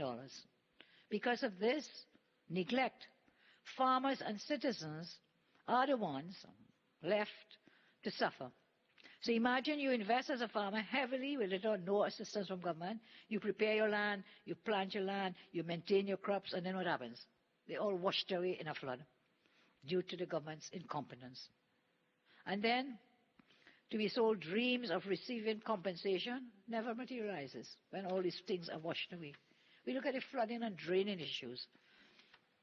It is alarming that the Minister of Finance did not mention flooding at least once in his presentation, because flooding is a threat year after year.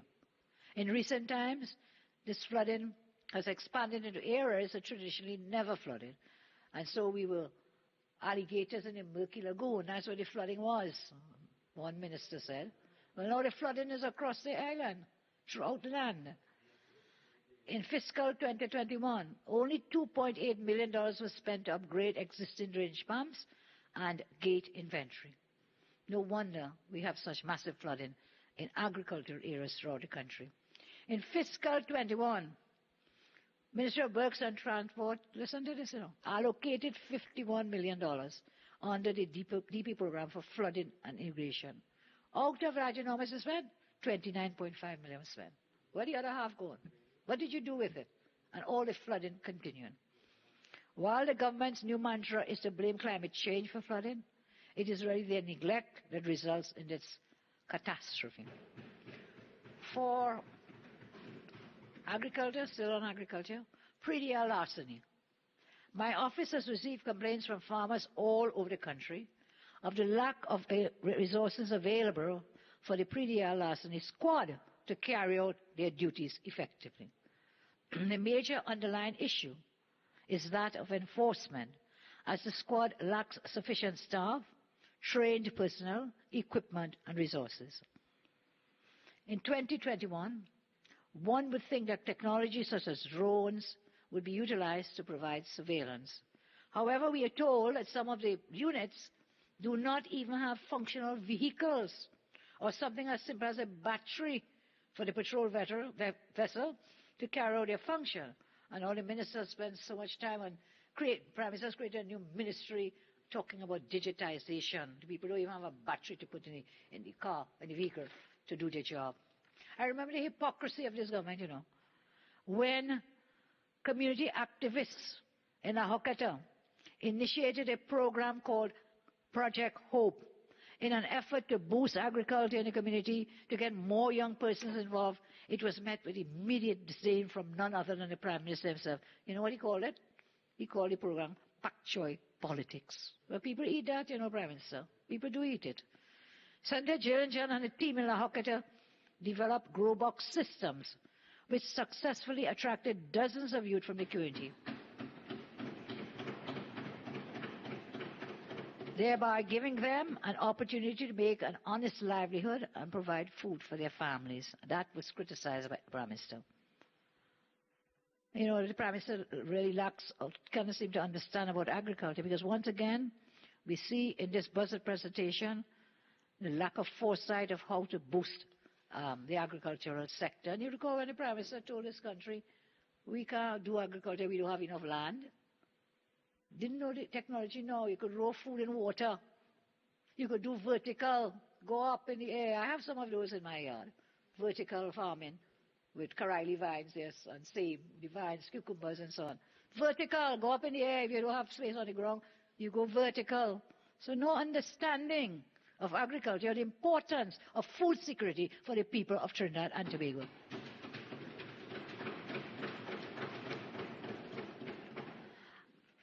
I will speak now a bit on the health sector, madam. This government boasted about being #1 in the world, the best in the Commonwealth for health, and yet they choose to go abroad to get treatment. It's hard to believe 6 years ago this nation was on the brink of establishing a vibrant health tourism sector with the Couva Children's Hospital. Imagine it took a global pandemic for this government to open the doors to that fully equipped Couva Children's Hospital. I know we invested very heavily in health. We invested heavily in that hospital, specifically for children, with intentions of it becoming a flagship facility, encouraging and boosting medical tourism. This would have been a pilot of a new and upcoming industry that had the potential to create thousands of new jobs, as well as boosting and diversifying our economy. Knowing that we had a fully equipped hospital and only needed to be staffed, it was purposely kept closed. And I can only say that is political spite and malice. That shows you the kind of people we are dealing with here today. They have no issue with letting people die if it suits their political purposes. When we consider the pressures that the entire health sector is under on a normal day pre-COVID, it is alarming to note how little investment was made into bolstering the sector since then. Up to today, citizens have to wait months for a CT scan or an MRI. They have sat back and refused to open hospitals, as I said, out of bad mind. Yet they're coming now to parade up and down, opening facilities that we started that took you years to build and finish. Some of these are Point 14 Hospital, Don't forget the Scarborough Hospital, man. Don't forget that. Completed under my government. Scarborough Hospital. We take ownership of it. The Rima Hospital. The Coover Children's Hospital. The numerous health centers across the country that we refurbished and upgraded. Because of their bad mind, it seems, towards the population, they failed to utilize all the infrastructure we left behind, thereby weakening our already burdened health system. They allowed it to sit and rot instead of utilizing them for the good health of people. So many are of the opinion that our health sector was purposely sabotaged by this government. All the PNM have built were some tents that they got donated from the U.S. military. That's all they built. Imagine that some tents are the most that they built after spending over $15 million in 6 years. So we were at a severe disadvantage because of bad mind, I see. They must admit it. Did they sabotage our health system after the election? If nothing else, COVID has shown us the deplorable state of our health sector. It was bad before, and we all knew this, but COVID forced the world to see what incompetence we have to deal with here. And then they were using a fake report to say we were #1 in the world. Fake report, you all remember that? Fake report to say we were #1 in the world. The people who did that report literally put a disclaimer saying that this report was not to be used as a gauge of nation's policy effectiveness. But this government used it regardless, because the truth is something so distant for them.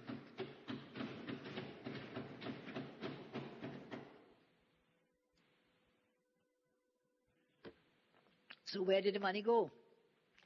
Look at the millions we got from the World Bank to fight the pandemic. This is a recent quote from the World Bank, dated July 8, 2020.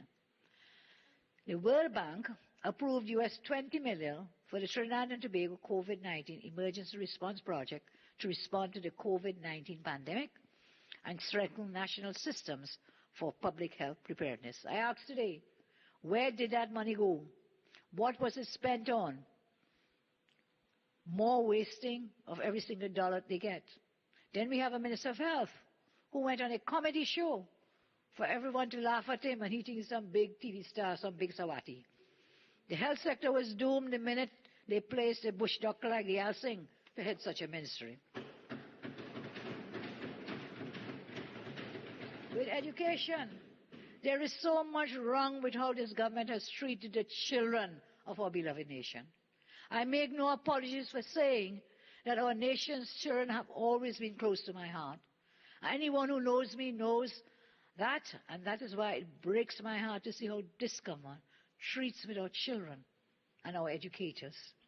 For yet another year, education and training has been promised the largest allocation in the budget, with a budgeted expenditure of $6.9 billion for fiscal 2022.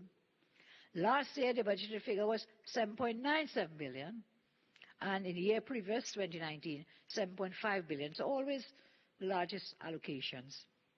In fact, if the minister had actually spent what was allocated, or if it had been dispersed to that ministry, to this crucial sector, then over the 6-year period they've been in government, education would have been benefiting from government investment of $47.2 billion. That would have been invested in the children of our nation. Do you know what that works out to be? That works out to be more than $134,000 per child of school age.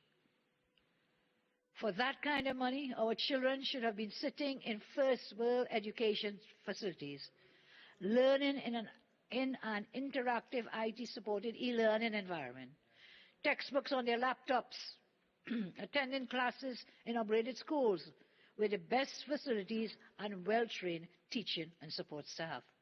Children would have been able to choose from a wide variety of career paths and access certified education, comparable with the best that the rest of the world has to offer. But wait, that was my vision. That is what we were working towards.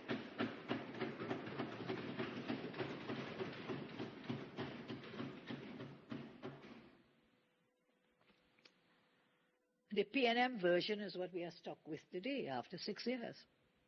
It breaks my heart to see schools paid for by taxpayers left to rot, overgrown with bushes, inhabited by snakes and rats and vermin and vandals because of the bad mind of this government. In my own constituency every day I get complaints from parents that the government has refused to complete the Shiva Boys College and the Parvati Girls College. They were both almost completed 6 years ago. They were almost completed. The government has refused to complete those schools. Why are you suffering the children? Why are you suffering the children? Throughout the country, thousands of children continue to struggle to use their parents' cell phone to get onto the online classes. Thousands more simply have no access to devices. They have to depend on photocopied work. So you can imagine my shock to discover that last year, while our children suffered, the Minister of Education did not spend $4.7 million allocated for the purpose of acquiring and distributing laptops and tablets. Did not spend it. And when I checked the prices, you know how much laptops devices you could have bought? That could have bought almost 10,000 devices. 10,000 devices. We were told that there are over 60,000 children still without devices. Why do you hate our children? Why do you suffer them that way? There were 79,000 children in the school feeding program before COVID. The ministry and this government knew that these children were living in difficult circumstances. That's why they were in the school feeding program in the first place. And it has been made worse because many of their parents have lost their jobs. How did the government reach out to ensure that these children were able to receive at least one meal a day? At least one meal a day. You have condemned a generation of children to no sustainable future.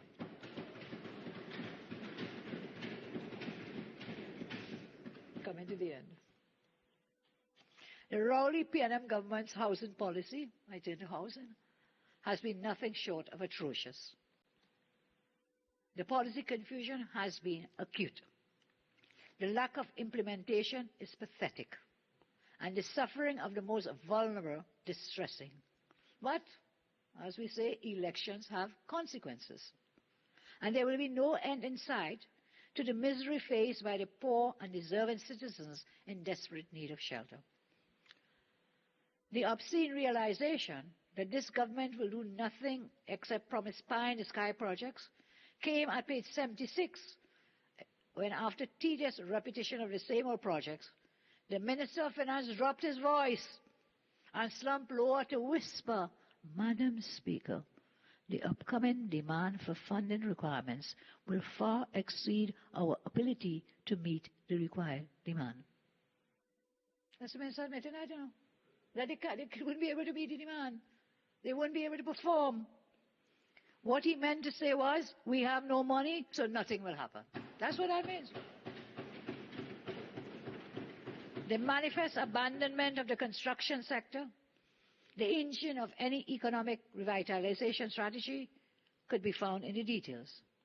When we look at the IDF, Infrastructure Development Fund, 228 of that program, in the estimates, we confront the hypocrisy and deception when it comes to housing.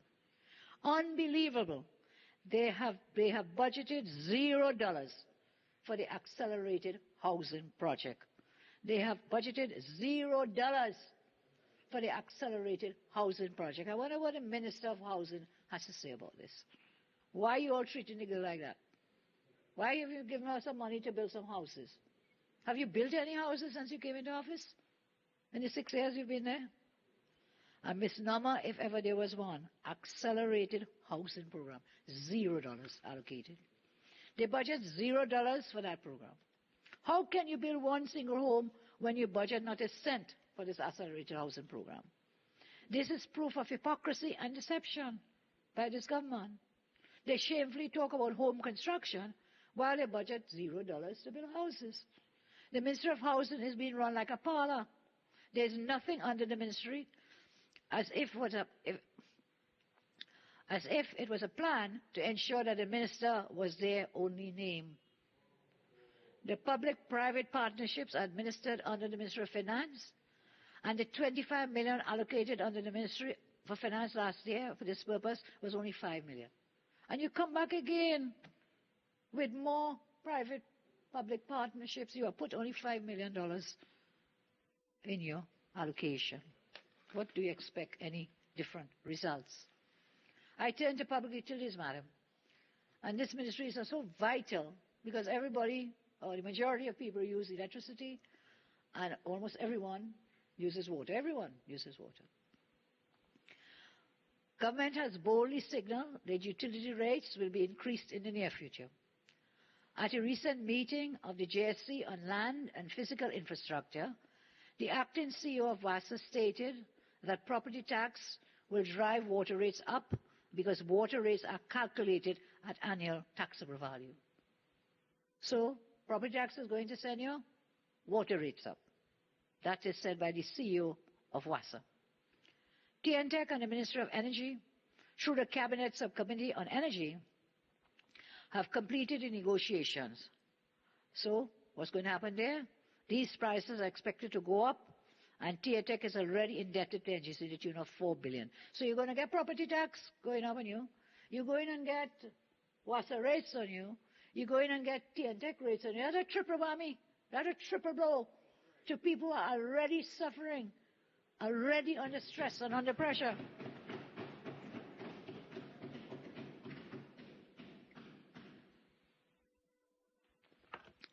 So, the bottom line is that despite the harsh economic climate, the suffering, the poverty rates, this will bring greater poverty and more suffering. In light of all this, many consumers pay water rates and receive a very poor supply of water. Under my administration, over 75% of the country had a regular water supply. Today, there are protests, bucket brigades, and dry taps. By the minister's own admission in the budget statement, page 111, several projects were completed in the last financial year to bring about a greater supply of water to beneficiaries. Now, I am very happy for the areas the minister listed for those projects having been completed. And out of all those, only one of these was in an opposition constituency. Only one. 99% of the projects by the minister identified were all held in P&M constituencies. Again, is this geographical apartheid, geographical discrimination? Is the minister and his government saying that the people of Diego Martin and Point 14 are more equal than the people of my own constituency in Superior? Are they more equal? Less equal? The government continues, my constituency, they have had no water for weeks in certain areas of my constituency. Government continues to carry their politics of spite, malice, and geographic discrimination.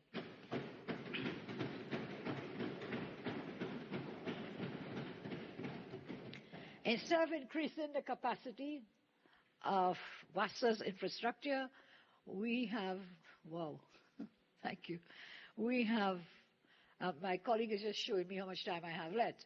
And Madam, as I told you, I did not intend to make any long, boring speech. So I think we'll all be very happy to hear that I'm coming to the end of my contribution.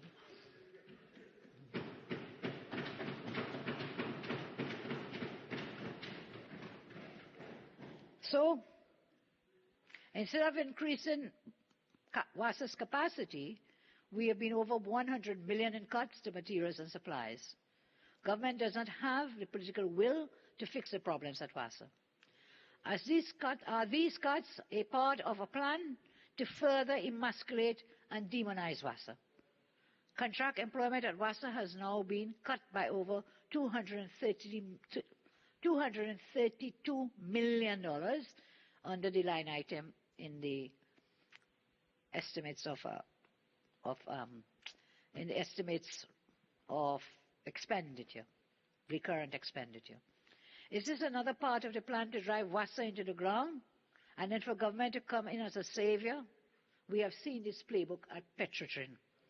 While the Minister of Finance regaled us about WASA completing its transformational plan, the Minister told us nothing, not one project, earmarked to address the crisis affecting several constituencies across the country because of aging infrastructure and leakages.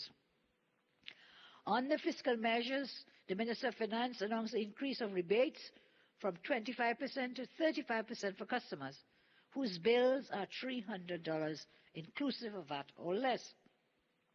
He said that about 210,000 households will benefit. But these rebates are an attempt to appear as though government has compassion for the poor and downtrodden. In reality, they are giving with one hand and taking with the next hand. Because when the rates are revised, how many of these households will now have a bill over $300 and therefore not entitled to any rebate? So give with one hand, take with the other hand, left hand, right hand.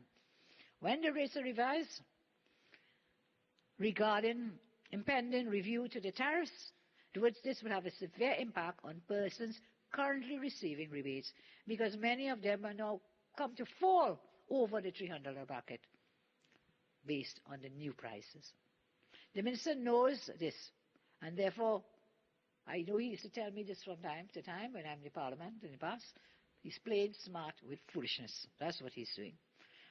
On pages 160 and 161 of the statement, Minister indicated that cash card program would be administered by the Ministry of Public Utilities.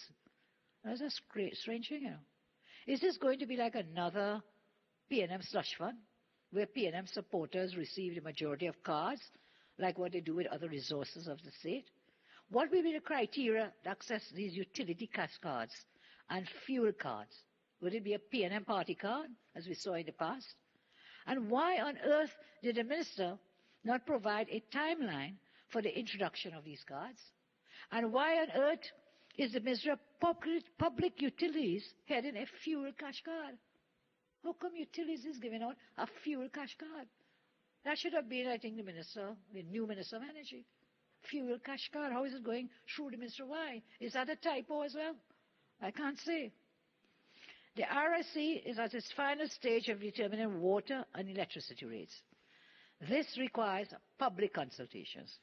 However, when you look at the estimates, there is no allocation for the hosting of any public consultations. No allocations whatsoever. Under that line item, there is nothing, zero. So how are they going to hold these public consultations? Or is that they will come up with their determinations in secret? How? By the phone? By Zoom? How is it going to be done? Because there is no money allocated for this line item. None. I turn now to this very important ministry, the new ministry. This ministry was created this year, 2021. Last year, 2020. Digital Transformation Ministry created last year. That involves the integration of digital technology in all areas of operations. This is one area that there were a lot of expectations and hope that could have provided a sustainable avenue for job creation, business development, and the creation of new technologies. Instead, the Minister of Finance was short on timelines, plans, roadmaps, and details. Instead, several of the ministers' grandiose announcements were repeat projects closed under the guise of different names with remodeled descriptions.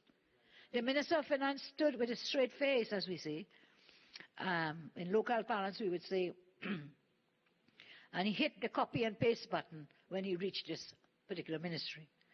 I want to ask the minister, if this government is serious about ICTs, why then did the $20 million allocated for implementation of ICT plan in the last fiscal year only see $995,000 spent? $20 million allocated because it's such a vital sector, especially in this pandemic time, the ICT sector. Why is it you only spent $995,560 when you had an allocation of $20 million? Why? Why? Has the plan been shelved? Has the plan collapsed? Or like everything else, P&M promises never materialize. Government has touted e-legislative agenda to support electronic transactions. And the minister was brass-faced enough to raise this in his contribution. This is coming from a government who passed regulations for being fined for not wearing a mask in 2020. And in 2021, there was no way, no medium to make these payments for the persons to pay the fines. I think, again, not making any sense. Page 13 of last year's budget presentation mirrored similar announcements made by the minister in that year's budget. The minister last year spoke about an electronic window for business operations and government services. This year, we have another repeated promise of harmonizing all government services with very little results from last year to this year. Minister in his presentation spoke about the ease of doing business index being compromised. However, if we were to use the minister's own words on page 29 of his last budget, under diversification, the minister admits, then he admitted, it takes 10 days to start a business, 254 days for receiving construction permits, 61 days to obtain electricity, 77 days to register property, 65 days to obtain credit, 3.5 years to enforce a contract, 2.5 years to resolve insolvency. And then the Minister of Trade came here and boasted about a host of things that were going to be done to improve our ease of doing business. Well, which one of this has changed? What has changed? We all know that when you sell a car in 2016, it takes you up to 2021 and it's still not registered, still not transferred. Still not transferred.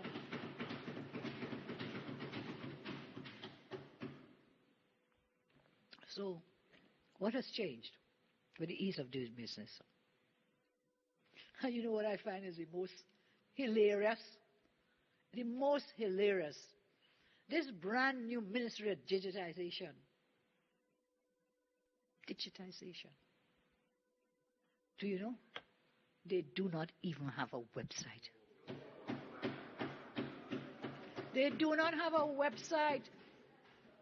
And you in charge of of this drive? How can that be? You don't have a website. It is, you know, as they say, if you don't laugh, you'll cry. It is ludicrous. It is ludicrous. You don't have a website in this ministry. So we were trying to find out where is the address of this ministry. And that's how we went up on the website. I told one of my staff, I said, check the website. It is still listed under the Ministry of Public Admin and Digitization. So it's just a word, a fancy buzzword once more. I turn out to Tobago. There is nothing in the budget to sustain Tobago. For a man who touts Tobago heritage, this Prime Minister has consistently treated the people of Tobago with nothing but contempt. How can we ever forget the hell he put people through when he and his Minister of Works and Transport infamously crashed the inter-island ferry service? We cannot forgive him for the notorious Sandals scandal. When this government wanted to get their hands on the assets from Clico, like no man's land, so they could sell it to Sandals, the sitting central bank governor turned a blind eye to his statutory and fiduciary obligations to Clico policyholders. Today, the Sandals deal has collapsed, but no one in this land knows what has happened to no man's land. No one knows what has happened to no man's land. Remember, it is no man's land. What has happened? Remember, it was transferred out of the purview of the central bank under this government. In breach of the Central Bank Act, it was transferred to the office of the Prime Minister and for Sandals. Boko Reef, I think it was called. There was a company. Now we have no sandals, we have no shoes, we have no slippers, and now we have no man's land. Where has it gone? All citizens, especially the people of Tobago, deserve to know from this Prime Minister What happened to this $100 million asset which was last vested under the Prime Minister's portfolio? The last we knew, no man's land was in Golden Grove Boko Company Limited. And that company has been defunct. They last filed their annual returns to the company's registry 2 years ago. So where is this land? In whom is it vested? Is it vested in a company that has failed to file its annual returns with the company's registry? The Prime Minister displayed contempt for the people of Tobago by his disregard of the will of the electorate in the January 21 THA election.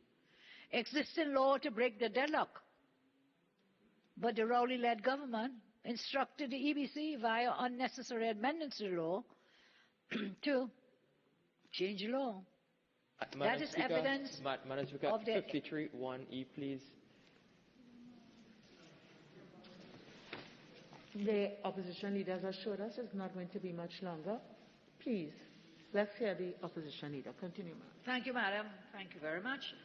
So there was existing law to break the deadlock. Instead, they went in their quest for self-government. They went in defiance of that election and the existing law to come to this House to change the law, to create these 15 seats. And contrary to what somebody in Tobago say about it, don't have nobody living on the ridge, nobody living there. Well, I think a constituent from that area, one of the seats, has indeed filed a matter in the court before they, or is in the process of filing a matter before the court. So that was just total nonsense about on the ridge that the people, Paratara San Juan, didn't know that no one was living there when there are thousands of people living in that particular area. So we're not buying that. We're not buying that. We are not buying that. We'll let the court decide. And you know, what is surprising, But let's get on with it, please. thank you. You know, what is surprising now, that some view those amendments as a quest by the government to really gerrymander the seats and deny the will of the people of Tobago. They have now named a date for the THA election. This is the second election in 1 year.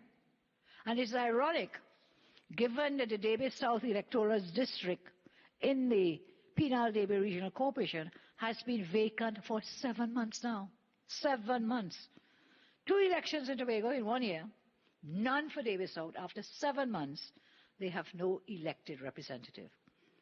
Yesterday, I wrote a pre-action protocol letter to the Attorney General asking why no date has been set and calling for the issuance of a writ of election. So I await a reply. So you can't say that you have COVID, so you can't hold that PDRC election, but you're going to Tobago to hold a second election. So we sent you the pre-action letter, and we await your response, Mr. Attorney General. I can't leave Tobago without talking about the hotels. The government is promising all these pie-in-the-sky projects to bamboozle voters, perhaps. Among this regime's most recent exhibitions of disdain for Tobago is a plan for a $500 million Marriott hotel in Rocky Point. People cannot get food. People are not traveling. The hotels are empty, even the existing ones. You want to build 5 hotels? Not one, 5 hotels this government wants to build. Nation of bellboys. People cannot get food, as I say. 5 hotels. Hotels for whom? The Prime Minister built a multi-million-dollar home for himself in Tobago, paid for by taxpayers' dollars. Now they want to build multi-million-dollar hotels. And this time, you're constructing a hotel at the height of a global pandemic, where international travel is already severely curtailed. So who's going to come and stay at these 5 hotels? Instead of assisting local hoteliers and guest house owners who are lamenting the loss of income due to the ongoing closure of beaches and lack of airlift, government is bringing in competition. What are the government's plans for Tobago? You just build some hotels or build a zip line. What are your plans? Build a zip line. Where is the zip line? Not built yet. And same way these hotels will come crashing down, just like the Sanders scandal, because you're granting incentives and so on. These will come crashing down too. And there will be none of these fancy things that you're promising now in an election season. We in the UNC have always respected our sister Isle as an equal partner in development. And we have trusted and supported the people of Tobago in regulating their affairs without interference from Trinidad. Under the government I led, I am proud to say Tobago saw unprecedented growth and prosperity. And our person shadowing Tobago matters will go into more details about those. So, ma'am, I come now. I have spent some time in delving down into the budget statement. And I would like to say, that's not all I would like to do. I would like to share some of our plans to rebuild and restore Trinidad and Tobago. It is clear that our country is in a deep crisis. It is also clear that this government does not have a clue how to manage the economy or lead us out of the abyss into which they have sunk us. As we have done in the past, the United National Congress can and will rescue our nation. This is not just old talk. We have a record of growing the economy, generating revenue, and creating jobs. Today, as always, we stand ready with a plan to rebuild our economy and restore stability. We did it before, and we are ready to get the job done again. Unlike this government, whose only idea is to tax, borrow, and spend, we have practical solutions for revenue generation and job creation. Our strategy for recovery, sustainable growth, and diversification of TNT's economy is built on 5 interconnected principles. And I've noticed recently the Minister of Finance has stolen this from us. Well, not stolen, plagiarized this from us. Principle 1, people-centered development.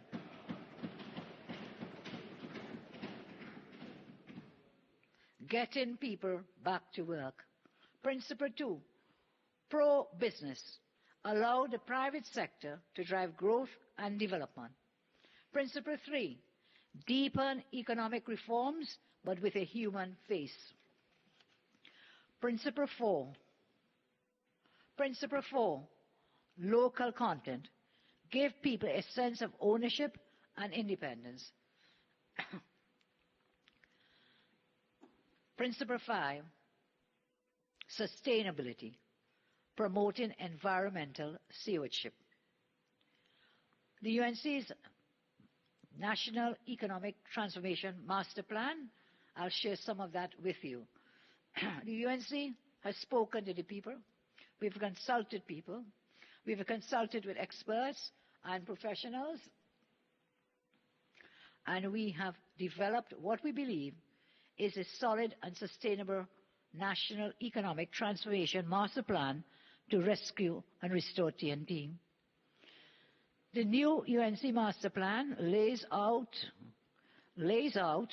a comprehensive suite of policy initiatives and programs to steer the economy towards a more sustainable development path. Our plan will create 50,000 new jobs.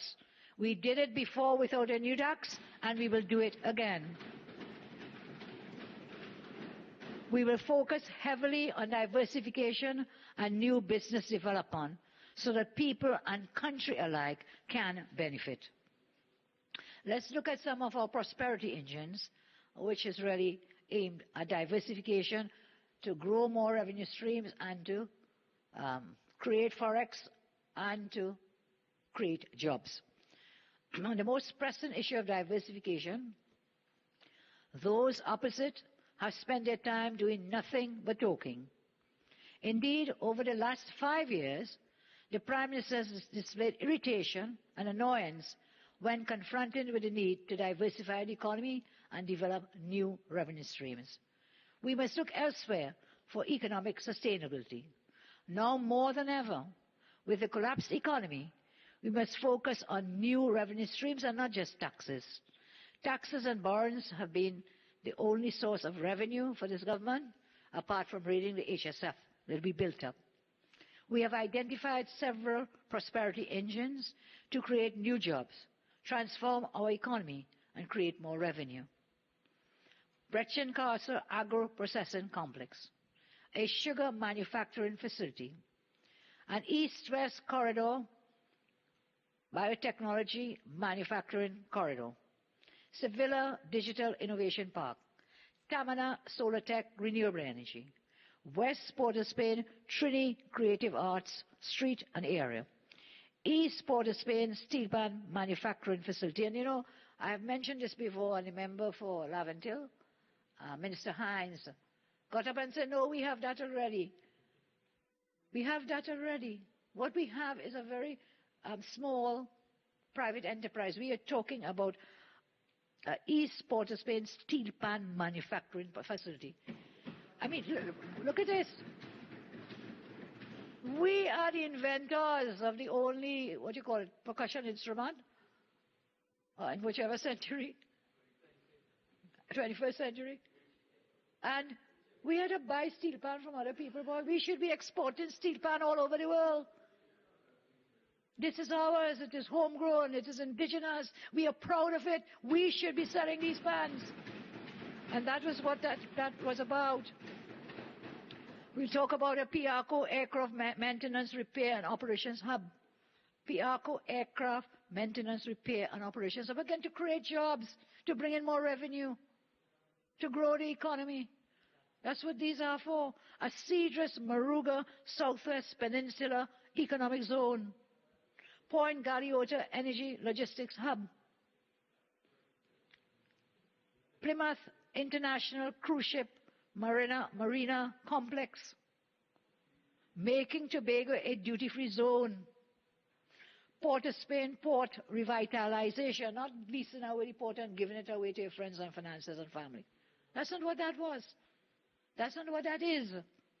These prosperity engines will mobilize and engage the private sector, both local and international. And their implementation will have larger positive multiplier effects in kickstarting the economic recovery, fostering growth, and supporting transformation. What is needed is a government and a leader and leaders who will put their shoulders to the wheel.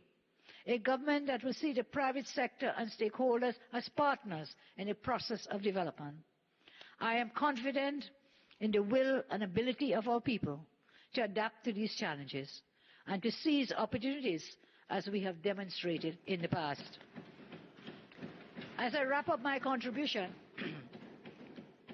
I again reiterate that this budget is a declaration of war on the citizens of Trinidad and Tobago. Madam Speaker, if you permit me, I would like to congratulate our sister CARICOM nation and the Prime Minister of Barbados, Mia Mottley, for the position she has assumed at the United Nations. So as I say, this budget is a declaration of war on the citizens of Trinidad and Tobago. But this is a war that the PNM, the Rowley-led government, will lose, because the people of Trinidad and Tobago have declared war on the PNM. Our nation will fight back against this government. We in the opposition will hold every single one of you to account.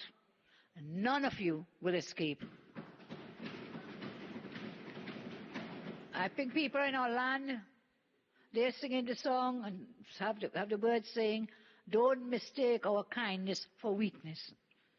Those who perpetrate plans against the people of TNT to dehumanize us, to impoverish children, to tax upon tax for persons without jobs, those who sit in high towers whilst all around them our people are begging for food, I say your days are numbered. In Trinidad and Tobago, democracy and justice will always prevail against the forces of oppression. When you sit in a cabinet which makes decisions to punish the very people who put you there. You have broken the essential social contract to do all that can be done to make our country a better place. You have turned your backs on the vulnerable. You are abusing our children by not providing proper tools for education. You are destroying jobs and livelihoods. And you continue to support something which you may not understand is much bigger than yourselves. That this rowdy-led government is slashing and burning our beloved country to the ground. And a few amongst you are funneling the monies from the Treasury through rentals and brothers' banks and rental properties and wives' legal briefs and so on. The public does not support you. They will have their day and they will have their say. I say to the good people of Trinidad and Tobago, never be disheartened. What is done in the darkness will come to light, and we are seeing it. We are seeing indemnity agreements popping up in the public domain. We are seeing car transfers popping up. All kinds of things are just popping up. What is done in the darkness will come to light. It will come to the light. And when I say we will fight you and we declare war on you today, I say we declare war on you today, I am talking about political war. I am not inciting any whatever. It's not sedition. I'm talking about political war. As I said, we will fight you in the Parliament. We will fight you outside the Parliament. We will fight you on the pavement and everywhere that we can. Legally and constitutionally, we will do that. I say it will not be the first time that when a PNM government falls, the UNC has to come and fix the country. We have done so in the past, and we are ready now again. The UNC will restore and rebuild our nation. Madam Speaker, I wish to share with you that I wear pink today in recognition of Breast Cancer Awareness Month, and I urge others to be so aware to support that recognition. I want to thank you all and thank the honourable members of this House for affording me the opportunity to speak here today. Thank you very much.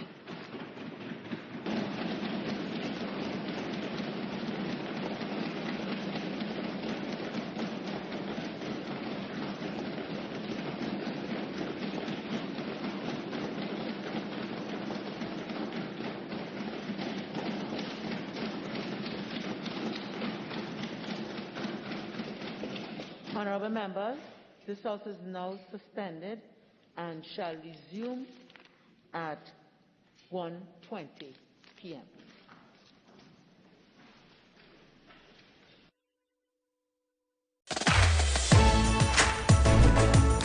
Trinidad and Tobago, don't play with your life.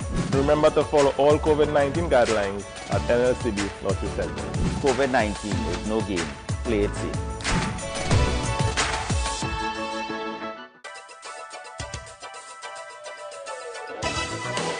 Welcome to this morning's Playway Pick 2 and Pick 4 draw, supervised by independent auditors